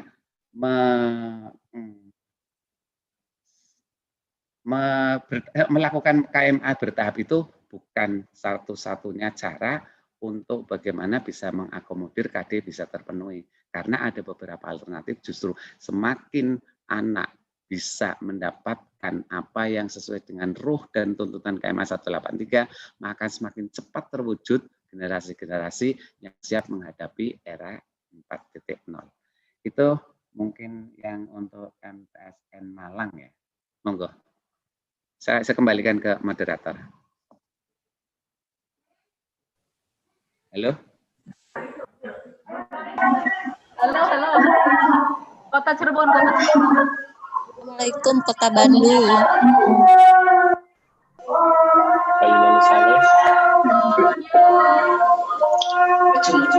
Assalamualaikum dengan Kabupaten Bandung. Assalamualaikum. Dari Kota Cirebon, Bapak host, Bapak luar negeri Kota Cirebon. Dari Kabupaten Bandung, Assalamualaikum dari Kabupaten Bandung. Silakan dari Kabupaten Bandung. Cirebon dong, Cirebon. Halo. Assalamualaikum. Bandung, Cirebon. Habis Bandung, Cirebon. Bandung dulu, Bandung. Silakan Bandung. Oh, Bandung. Dari Aduh, makasih, Pak Kabupaten Safar. Bandung, MTS Darul Islam UPI. Mau menanyakan tentang ini model pembelajaran luring yang efektif dalam situasi darurat COVID-19. Kan kalau dalam keadaan darurat yang saya tahu luring itu hanya untuk mengumpulkan tugas saja. Adakah model lain yang tepat untuk pembelajaran luring, terutama masalah ini keterampilannya, Pak? Jadi kan supaya anak dari aspek keterampilannya dan sikapnya, apalagi pembelajaran Al-Quran hadis. Terima kasih. Wassalamualaikum warahmatullahi wabarakatuh. Waalaikumsalam warahmatullahi wabarakatuh. Silakan sekalian yang dari Cirebon. Cirebon sekalian aja. Magetan. Ya, oke. Bismillah. Assalamualaikum warahmatullahi wabarakatuh. Waalaikumsalam warahmatullahi wabarakatuh. Yang saya sayangi Bapak penyaji, Bapak Haji Sofar, luar biasa, vokalnya sangat bagus. Kami dari MTS Salafiyah Kota Cirebon. Alhamdulillah, walaupun suasana ngantuk, tetap kami dari MTS Kota Cirebon semangat dan luar biasa. Baik Pak, fokusnya saja. Saya akan menggarisbawahi tentang yang tadi disampaikan oleh Bapak Haji Sofar tentang dampak PJJ. Itu ada 3 poin. Di antaranya beban belajar siswa semakin berat, hasil belajar tidak maksimal, dan proses pembelajaran tidak efektif. Di dalam proses pembelajaran yang saya rasakan, itu sesungguhnya Dewan Guru luar biasa, Pak. Mempersiapkan materi dengan cara A, B, C, D, G, C, R, Form, dan video recording luar biasa, Pak. Akan tetapi feedback-nya, Pak, dari peserta didiknya itu yang sungguh sangat dipertanyakan. Oke, kita sebagai guru hanya menyampaikan, sudah. Kemudian kita menganalisis siapa yang ikut, siapa yang tidak. Yang lebih prinsipnya itu evaluasi pembelajarannya, Pak. Itu peserta didik sungguh lebih cuek. Jadi menurut saya di sini dampak PJJ itu mestinya satu lagi, Pak. Hasil pembelajarannya tidak berhasil gitu atau tidak efektif. Dengan demikian saya minta, solusinya seperti apa supaya pembelajaran itu ada ketertarikan dari peserta didik. Termasuk teman saya nitip pertanyaan tentang pembelajaran yang efektif yang tadi Bapak sedikit menyinggung tentang apa TikTok. Nah, itu maksudnya seperti apa? Minta dijabarkan kembali. Apa Bu? Kemudian tentang pola pembelajaran masa darurat ya Pak ya, itu saya minta penjelasan kembali atau sesungguhnya kami sanksi adanya melibatkan orang tua siswa dan lingkungan sekolah. Lingkungan sekolah, intinya lingkungan madrasah. Intinya kami dari madrasah lingkungannya Dewan Guru, tata usaha, ya lingkungan yang lain tuh boro-boro ada motivasi. Termasuk kami dari swasta tuh Pak ya, partisipasi orang tua itu wow gitu, boro-boro ngikutin anak ikut pembelajaran. Ya inilah salah pulsa walaupun ada gratis gitu. Jadi dengan demikian menurut saya orang tua itu ya kurang partisipasi banget sehingga peserta didik itu tidak maksimal mengikuti. Bahkan ada Pak kisah orang tua yang senang kalau anaknya tidak ikut belajar karena membantu dagang, membantu yang ada di rumah gitu. Dan yang terakhir saya tanya tentang RPP Pak. Betul apa yang Bapak sampaikan ya, saya tidak memungkiri, saya tidak munafik bahwa RPP pada umumnya untuk dokumen dan dokumentasi Pak, jujur, yakin gitu. Nah itu, aduh gimana ya cara efektifnya supaya RPP itu bukan hanya sekedar dokumen dan dokumentasi gitu. Saya berharap dari pejabat yang terkait ya bisalah secara formal mengadakan bagaimana sih cara membuat RPP apalagi hanya 1 lembar gitu. Sebab kami terus terang ya menunggu BIMTEK yang terkait dengan RPP itu ya ya menunggu dan menunggu. Akhirnya daripada menunggu, ya Bismillah browsing. Nah itu tinggal merubah, jujur mengedit, punten. Sementara hanya itu ya, kami dari MA Salafiyah Kota Cirebon, semoga bermanfaat. Terima kasih semuanya. Wassalamualaikum warahmatullahi wabarakatuh. Waalaikumsalam warahmatullahi wabarakatuh. Tak jawab dulu, Bang. Iya, Bapak Sofar, silakan Bapak. Terima kasih. Kayaknya panjang soalnya pertanyaannya, Bapak. Iya, betul. Tidak apa-apa, jawabannya bisa pendek kok. Iya. Jadi kalau sudah panjang di pertanyaannya, jangan diikuti panjang jawabannya kira-kira gitu. Iya, Kita bisa perpendek gitu. Kalau bisa diperpendek, kenapa harus diperpanjang? Baik, Bapak Ibu, pertanyaan luar biasa. Jam-jam segini masih semangat mengikuti BIMTEK virtual.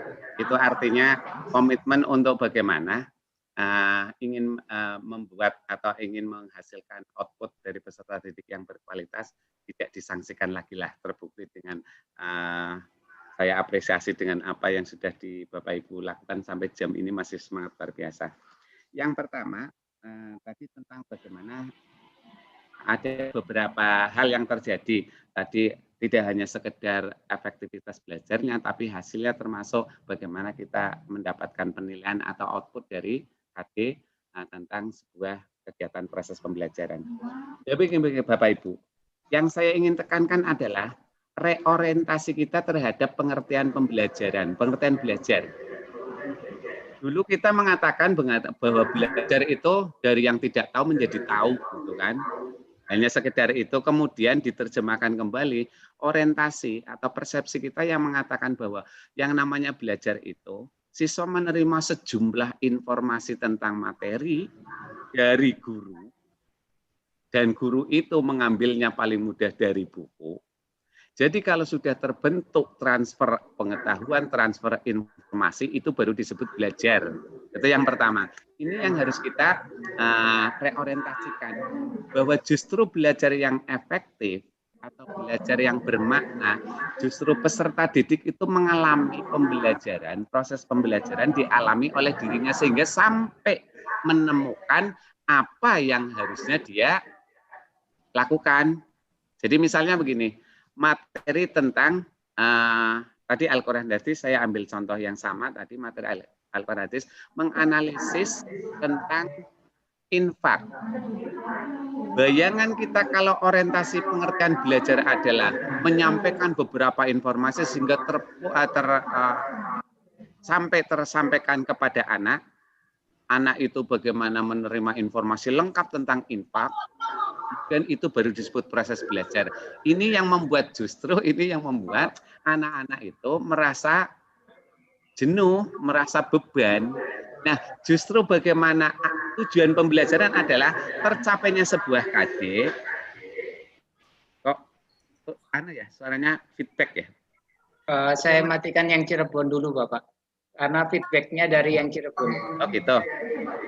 Baik. Nah, kalau yang silakan Bapak. Saya jawab yang Cirebon. Sebenarnya ini masih berkaitan juga. Nah, bagaimana cara penilaiannya untuk PJJ-nya? Untuk penilaian PJJ, Bapak Ibu pada saat merancang desain tadi, misalnya tadi membuat proyek video, bagaimana menguji sikapnya? Nah, sikap dari bagaimana dia, keaktifan dia, kemudian cara, kan di awal sudah saya sampaikan, mengetahui bagaimana sih anak keyakinannya terhadap infak. Nah, dari produk yang dia hasilkan itu kan bisa kita lihat, satu, dari sisi kemauan dia, persepsi dia, keyakinan dia terhadap infak. Jadi yang namanya menilai sikap bukan hanya dari satu teknik penilaian dengan observasi, itu otomatis nggak akan bisa kalau hanya dari sisi satu observasi atau pengamatan. Karena apa? Antara yang mengamati dan yang diamati jauh berbeda, di alam yang berbeda. Maka teknik untuk menggali apakah sikap itu terwujud, maka muncul dari bisa melalui penilaian dirinya, penilaian diri untuk mengungkapkan sejauh mana keyakinan bahwa infak itu penting, infak itu bisa diterapkan, infak dalam konteks apapun memberikan kemanfaatan. Nah, dari konten atau dari bentuk kegiatan itu, Bapak Ibu silakan buat LK-nya. Pertama, bagaimana untuk menggali hasil atau bagaimana pencapaian KD dari sikapnya. Bapak Ibu buat LK, karena itu pentingnya perencanaan bagi sebuah pijakan, bukan sebagai dokumen administratif menjadi penting. Maka pada saat merancang desain kolaboratif tadi, Bapak Ibu sudah menentukan LK, lembar kerjanya. Apa sih tuntutan KD dari sikapnya, pengetahuannya, keterampilannya, semuanya bisa. Tapi kalau melihat satu misalnya keterampilan disebut terampil kalau Al-Quran hadis harus membaca Al-Quran, kan Bapak Ibu bisa cek di KD-nya kan. KD 4 itu tidak selamanya harus menghafal, harus membaca. KD bisa menerapkan apa isi kandungan ayat itu di situ ada. Jadi maka sangat penting bagi kita untuk menganalisis apa sih isi dari tuntutan itu. Nah, setelah sudah merancang analisis tentang KD-nya, bagaimana mendesain proses pembelajarannya sekaligus bagaimana cara mengukur atau cara mengevaluasinya.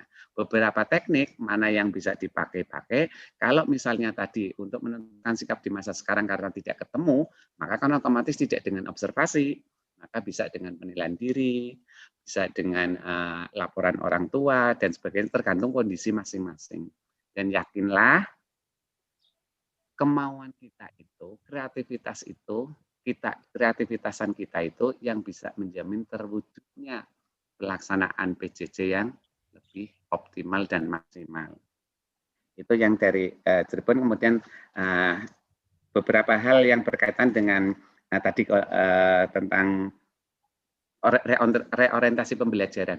Nah, kalau kita persepsi kita sudah beda, artinya bahwa pembelajaran itu tidak harus transformasi pengetahuan. Jadi justru anak itu tidak ditumpuk dengan informasi, artinya dituang dari guru peserta didik, tapi justru belajar pencapaian KD itu sebenarnya siswa bisa mengalami sendiri. Kita ketahui bersama ada konsep atau teori, kan ada teori yang namanya Ausubel dan teori Scaffolding. Anak itu akan cepat mencapai KD kompetensi, akan cepat mendapatkan output dari hasil pembelajaran, manakala satu, sesuai dengan pengalaman yang dia hadapi. Maka bagaimana kita mendesain pembelajaran sesuai dengan pengalaman masing-masing siswa. Makanya kenapa ada kompetensi guru, yang pertama adalah mengetahui karakteristik siswa. Karena memastikan apa yang kita desain, apa yang kita rancang, apa yang kita pola, sesuai dengan karakteristik dan potensi yang dimiliki anak. Sebab tadi anak akan merasa senang belajar, cepat mencapai target belajar apabila sesuai dengan pengalaman yang dilakukan. Sekaligus anak itu akan mudah menerima informasi apabila datang dari teman sebaya. Nah, perpaduan antara Ausubel dan Scaffolding tadilah bagaimana kita membuat polanya, sehingga apa yang kita berikan kepada peserta didik menjadi sebuah kebutuhan. Contoh tadi, mungkin kalau anak disuruh mengerjakan tugas dan meresum tentang infak, akan lari semua. Tapi kalau pola kita ganti, sama KD-nya bagaimana menganalisis infak, tapi dalam bentuk penyusunan konten TikTok atau video pendek akan berbeda. Nah, itulah fungsi mengetahui karakteristik siswa, fungsi mempertimbangkan pengalaman siswa dalam merancang desain pembelajaran. Itu kemudian RPP. Tentang RPP ya, Bapak Ibu, penyusunan RPP saya sampaikan tadi di awal, jangan hanya sekedar RPP untuk pemenuhan dokumen, karena justru itu akan menjadikan berat beban bagi seorang guru. Karena apa? Harus membuat RPP, apalagi misalnya berhadapan dengan kondisi yang mengharuskan menyusun RPP harus A, B, C, D, tidak boleh ada perbedaan sedikit. Jadi kebiasaan lama kita dulu, tapi sekarang kan udah mulai, makanya kita bersyukur alhamdulillah Bintek ini diikuti oleh seluruh stakeholder, tidak hanya gurunya, ada kepala madrasahnya, ada pengawasnya, dalam tanda petik yang beberapa kasus terjadi, tapi nggak banyak sih. Kan memang kadang-kadang ada persepsi yang berbeda antara guru dan kepala, khususnya dalam bagaimana pemenuhan perancangan pembelajarannya. Nah, ini diikutkan bersama dalam rangka pertama, memastikan bahwa proses revolusi pembelajaran mulai dari perencanaan dan penilaian itu memastikan bahwa berjalan sesuai dengan harapan dan tuntutan KMA 183. Bukan hanya sekedar bagaimana pemenuhan terhadap dokumen administratif. Jadi, penyusunan RPP itu menjadi pijakan awal. Tanpa perancangan desain, maka yang terjadi pelaksanaannya tidak terkendali, alias tidak ada target yang bisa kita ukur, dan pada akhirnya bukan efektif keberhasilan sebuah proses pembelajaran, malah kejenuhan, dan anak justru tidak bisa memanfaatkan desain pembelajaran yang kita buat. Saya kira untuk pertama itu, silakan barangkali ada yang lain dari moderator, saya kembalikan. Baik, Bapak. Kita buka sesi lagi. Silakan bagi yang mau bertanya kepada Bapak dan Ibu. Dari Nganjuk, Pak. Dari Nganjuk lagi. Bapak, Pamekasan. Saya mau nanya Bandung, Kota Bandung. Nganjuk, Pak. Kota Bandung. Dari Nganjuk. Pamekasan dulu, Bapak. PS6 Kebumen. Kota Bandung. Trenggalek. PS6 Kebumen. Assalamualaikum. Lagi, Pak. Nganjuk. Assalamualaikum. Ya, Trenggalek. Assalamualaikum. Assalamualaikum. Nganjuk, assalamualaikum. Halo, assalamualaikum. Kota Bandung. Trenggalek. Nganjuk. Dari Ambas Kebumen, Pak. Trenggalek. MTS Anu Joho, dari Joho, Kota Pak. Bandung. Bapak dan Ibu, mohon maaf untuk dulu yang dari Pamekasan. Ada lagi. Assalamualaikum. Baik, Ibu dari Pamekasan. Dari Nganjuk, Pak. Pamekasan. Kibiran dong, Pak. Ya, Kibiran. silakan, Pak. Ya, Trenggalek. Assalamualaikum. Pamekasan. Assalamualaikum warahmatullahi wabarakatuh. Bapak dan Ibu, mohon maaf. Halo. Pak, dari Nganjuk, Pak. Dari Nganjuk. Trenggalek. Bapak dan Ibu,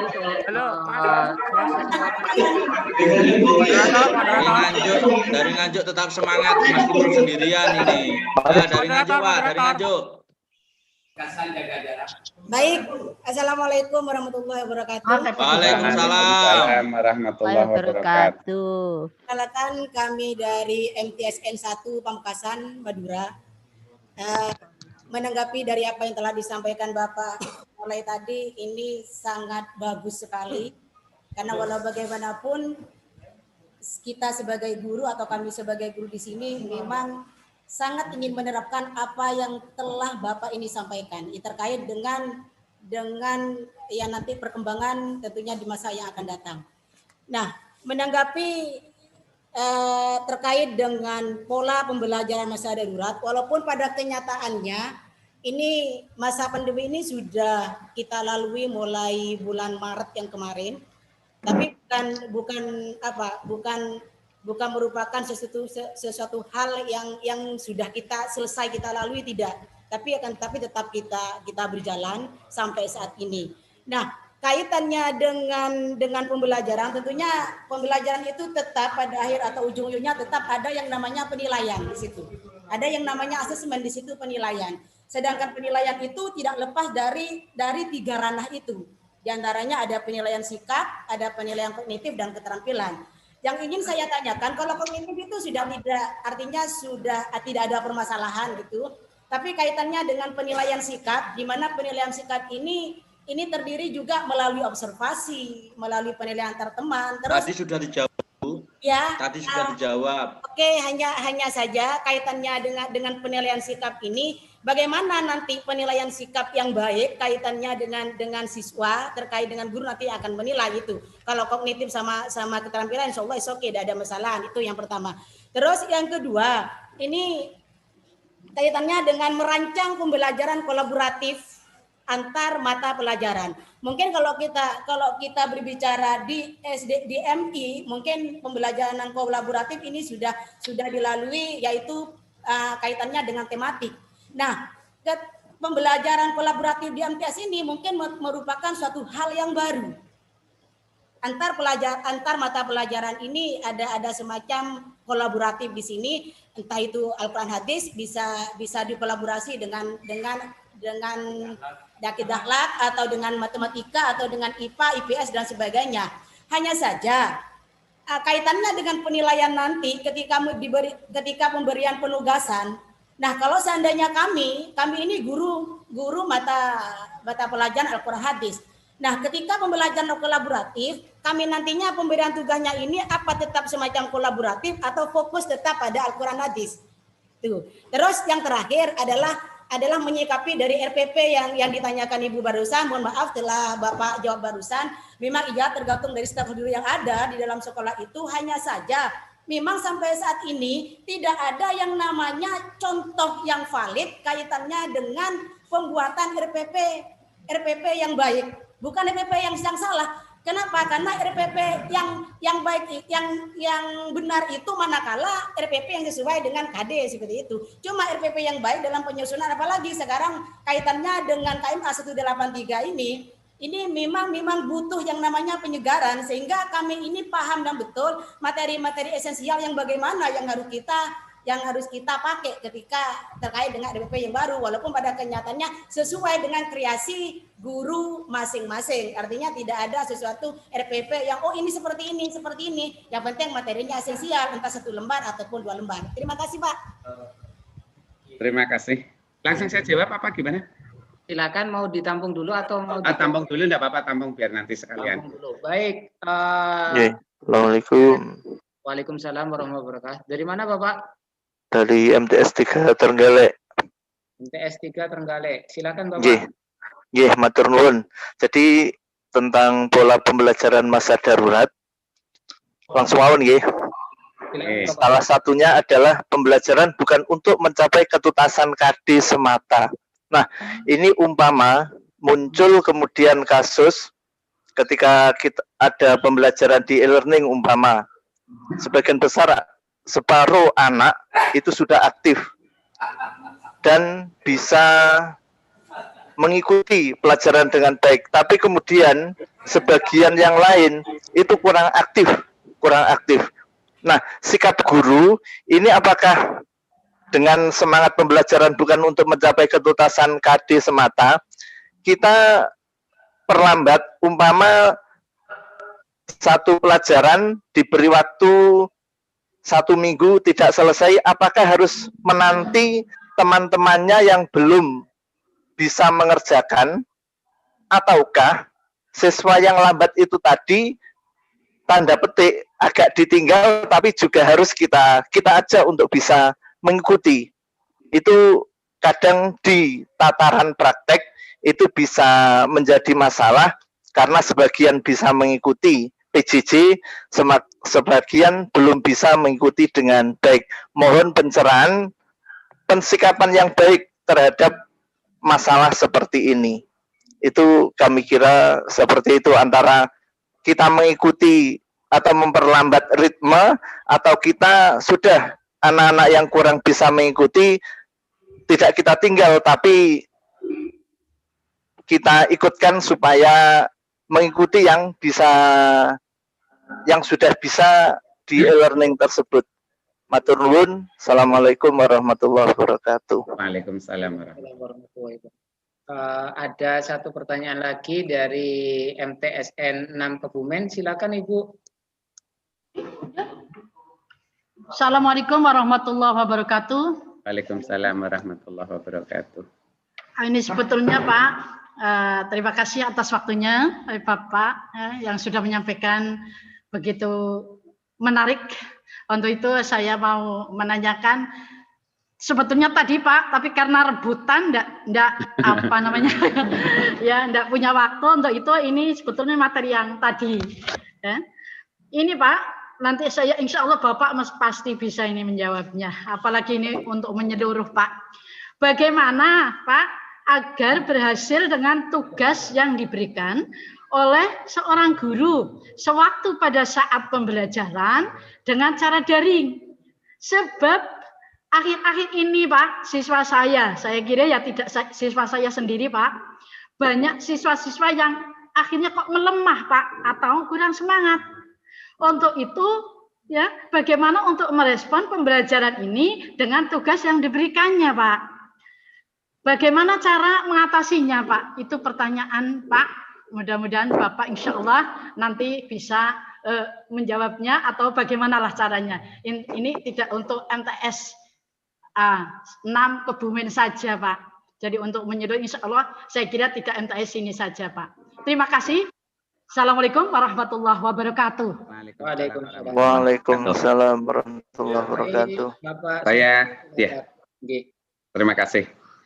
Beberapa hal ternyata sangat menarik pertanyaannya. Wah, luar biasa semua. Berarti kan tadi sempat secara intensif bersama-sama berdiskusi tentang masa pembelajaran darurat. Yang pertama, bagaimana merancang penilaian terhadap pembelajaran kolaboratif, gitu ya Bapak Ibu ya. Nanti kan bagaimana kan terakhir yang namanya sistem pembelajaran atau bagaimana pola pembelajaran itu berlangsung, memastikan bahwa mulai perencanaannya, pelaksanaannya dan evaluasinya integral.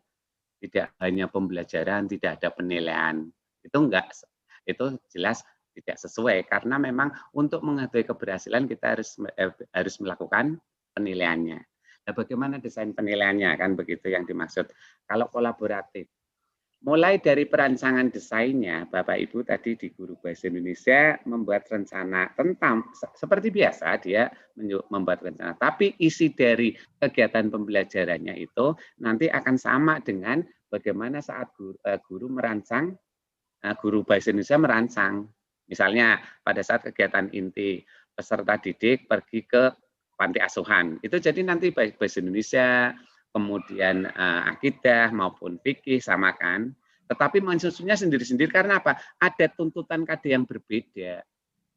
Nah, bagi bahasa Indonesia, stressingnya adalah setelah selesai kegiatan, peserta didik itu memastikan bahwa dia mampu membuat teks prosedural, misalnya begitu kan?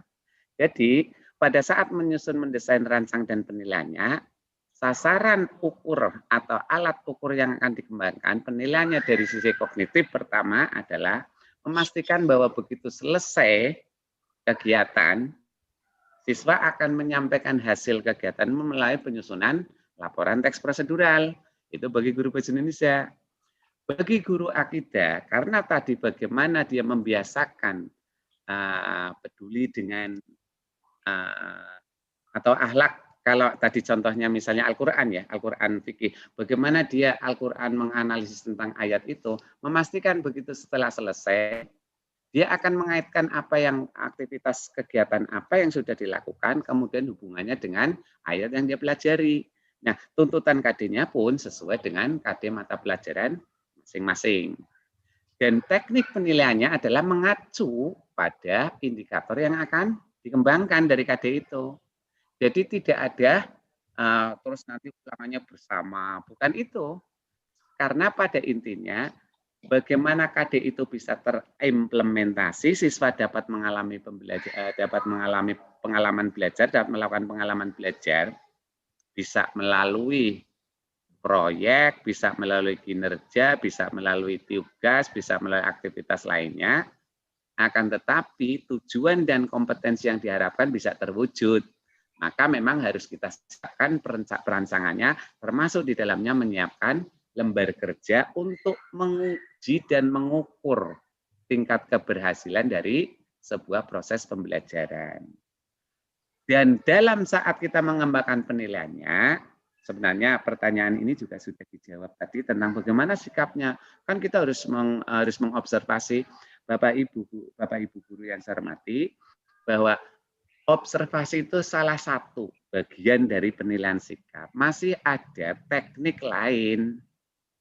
Kalau KD itu secara karakteristik tidak bisa dilakukan penilaian secara observasi karena prosesnya jauh di mata. Meskipun kadang dekat di hati, tetapi kan nggak bisa mengamati secara tatap muka. Maka yang dipakai jangan pengamatan. Yang bisa kita pakai bagaimana menggali mulai dari keyakinan tentang pentingnya materi. Jadi sikap KD1 tadi kan sudah ada. Jadi siswa merasakan betapa toleransi itu penting. Jadi akan menggali sikap yang muncul melalui dari keyakinannya, perasaannya, dia setelah menerima materi ini senang enggak terhadap infak. Dan itu akan kita gali. Melalui penilaian diri atau penilaian antar teman, apa mau laporan dari orang tua. Sebenarnya bisa sekali bagaimana kita justru mengontrol sikap. Nah, selama ini karena kita tidak lakukan, yang terjadi adalah kesimpulan, tetapi kesimpulan itu sebenarnya bukan karena keadaan, tapi karena salah desain kita dalam merancang penilaian, sehingga kesannya yang muncul PJJ mengakibatkan tidak efektif dalam melihat perilaku siswa. Padahal kata kuncinya teknik dan pola yang kita kembangkan tidak mempertimbangkan kondisi yang kita hadapi. Jadi keinginan kita yang namanya mau menilai sikap ya harus mengamati, padahal tidak, gitu loh. Jadi ada teknik lain. Nah, kemudian dari MTS Trenggalek, ya ada beberapa dalam satu madrasah misalnya, karena berbagai faktor dari sejumlah siswa, mungkin misalnya satu kelompok pemanfaatan e-learning dia bisa aktif, sisi lain dia tidak. Nah, kata kuncinya adalah proses pembelajaran memastikan harus berlangsung dan merata, memiliki akses yang sama. Jadi semua murid atau semua peserta didik kita memiliki akses sama terhadap penerimaan layanan pembelajaran.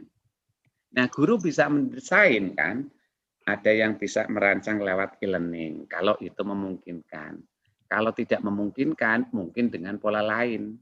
Bisa saja, bisa pola penugasan dalam bentuk proyek tapi tidak daring, karena keterbatasan internet, atau mungkin pola 50-50 misalnya, karena sebagian ada yang punya permasalahan dengan jaringan, kemampuan IT, maka memastikan bahwa proses pendesainan, proses pelaksanaan KBM harus mempertimbangkan kebutuhan dan proses pertimbangan terhadap keadaan peserta didik, karena bagaimanapun juga dia mempunyai hak dan kita punya kewajiban untuk memberikan mereka sebagian yang tidak bisa beraktivitas melalui e-learning karena berbagai hal untuk melakukan pembelajaran. Maka jenengan juga kita bersama membuat pola lain. Tidak hanya satu e-learning saja nanti yang lain ditinggal. Itu juga namanya kita tidak memberikan hak. Maka porsi untuk peserta didik yang tidak bisa berkreasi di e-learning, maka sebenarnya dicari dulu permasalahannya. Memastikan bahwa kita identifikasi masalah. Kenapa 50% dulu? Mungkin karena memang tidak ada kemampuan untuk internet, itu sekarang sudah terjawab kan dengan bantuan kuota internet, fasilitas pemerintah akan banyak kemudahan dalam mengakses internet, khususnya dalam pembelajaran, itu kan menjadi sudah mulai banyak bergulir. Dan itu kalau kita nanti identifikasi beberapa permasalahan yang muncul, baru kita akan bisa menentukan, oh, kendala 50% anak tidak melaksanakan IT itu karena apa? Itu akan bisa menentukan treatment apa yang bisa kita lakukan sehingga proses pembelajaran tetap berlangsung. Nah, kalau misalnya memang keadaan yang mengharuskan memang tidak bisa yang 50% itu dengan e-learning, karena berbagai faktor yang memang tidak bisa di luar yang bisa kita lakukan, memang keadaannya begitu, maka kita membuat pola. Ada yang model e-learning, ada yang berupa pola bagaimana anak bisa belajar. Tapi dalam tanda petik bagaimana pembuatan pola pembelajarannya sesuai dengan kebutuhan dan karakteristik peserta didik. Mempertimbangkan apa sih pengalaman yang sudah didapatkan sebelumnya, bagaimana sih kemauan dia dalam mencapai KD itu. Bukan artinya kalau saya bilang kemauan dan kemampuan siswa bukan ditawari, kamu mau nggak dengan KD ini? Kalau nggak mau nggak, bukan itu artinya. Karakteristik peserta didik, oh kan Bapak Ibu guru mesti sudah mengetahui persis karakteristiknya. Anak-anak di kelompok A di madrasah kami, kalau disuruh membuat dengan kegiatan ini, mereka akan senang. Maka pola itu menjadi bagian pertimbangan bagaimana kita mendesain pembelajaran. Kemudian dari MTSN Kebumen. Nah, tugasnya bagaimana agar tugasnya bisa berhasil. Kemudian kan banyak yang tidak mengirimkan tugas. Kemudian partisipasi orang tua. Tadi sekaligus juga ada beberapa pertanyaan partisipasi orang tua. Kalau kita melihat bahwa partisipasi orang tua berfungsi seperti dengan guru, ya kita akan repot, akan berat. Karena mereka tidak dibekali untuk seperti kita kan gitu, kecuali yang orang tuanya guru. Artinya partisipasi keterlibatan orang tua lingkungan itu artinya bisa kita manfaatkan untuk media atau sumber belajar. Contoh begini Bapak Ibu. Di satu daerah misalnya atau di satu tempat anak itu biasanya ada sholat jamaah misalnya. Nah, di saat sholat jamaah ada enggak nilai-nilai atau ada enggak kompetensi yang bisa diambil dari sebuah KD analisis yang berkaitan dengan sholat jamaah. Nah, maka untuk mencapai KD yang bisa ditempuh dengan jamaah, sholat jamaah dia atau kegiatan aktivitas apa lainnya menjadi bagian dari proses pembelajaran. Jadi tidak membuat pola baru, apalagi dengan tadi, tetapi bagaimana memanfaatkan life skill, kontekstualitas atau bagaimana pengalaman siswa melakukan sesuatu itu bisa diambil. Kalau itu sesuai dengan KD, maka pembelajaran bisa diambil dari aktivitas peserta didik. Jadi aktivitas kebaikan sikap dan perilakunya tetap terbentuk, sementara KD tetap terpenuhi. Nah, ini tinggal bagaimana kepiawaian kita memulai itu. Maka kata kuncinya sekarang adalah tidak berpikiran bahwa yang namanya proses belajar itu penyampaian segala informasi tentang materi kepada siswa sampai siswa paham, sampai siswa jenuh. Tetapi bagaimana cara siswa mencapai KD itu yang dimaksud belajar. Polanya boleh bisa dengan anak itu melihat tayangan, bisa membaca, bisa mengembangkan literasi bahasanya, bisa memanfaatkan audio visualnya, atau yang manual melalui kegiatan sehari-hari menanam pohonnya, merawat rumahnya. Mana kira-kira yang bisa, KD yang bisa ditempuh dengan cara pengalaman belajar yang dilakukan aktivitas kita sehari-hari. Kalau itu match dan desain kita didesain dirancang sesuai dengan sintak yang ada atau tahapan yang ada, maka semua KD bisa terpenuhi dengan aktivitas siswa. Tapi bagaimana memanfaatkan aktivitas siswa itu sekaligus menerjemahkan dari indikator, tuntutan indikator yang harus dipenuhi dari sebuah KD. Nah, misalnya begini Bapak Ibu. Bapak pemateri, mohon maaf, waktunya kita. Oh gitu. Oh gitu ya. Oh iya, oke. Nah, artinya Bapak Ibu, kata kuncinya keterampilan kita, kemudian kreativitas kita, inovasi kita, bagaimana memanfaatkan sekecil apapun yang dilakukan siswa, tetapi kita sesuaikan dengan tuntutan KD yang ada, dan pola Bapak Ibu saya yakin jauh lebih mengetahui karakteristiknya. Saya kira itu mudah-mudahan suatu saat kita bisa bertemu lebih detail, kemudian nanti sehingga bisa rancang bangun tentang bagaimana revolusi pembelajaran ke depan untuk KMS 183 bisa lebih optimal untuk melahirkan generasi yang berkualitas sekaligus menjadi penggerak bagi keunggulan madrasah yang hebat bermartabat. Terima kasih, saya kembalikan. Baik, terima kasih Bapak Sofar. Sebelum kita mengakhiri acara, alangkah lebih baiknya kalau Bapak Sofar memberikan statement closing dulu, Bapak. Terima kasih. Terima kasih. Saya apresiasi dengan Bapak Ibu guru hebat di Jawa dan Bali. Semangat Bapak Ibu menunjukkan keyakinan bahwa madrasah ke depan insya Allah jauh lebih unggul, jauh lebih hebat, bermartabat. Dan kata kuncinya hanya kemauan.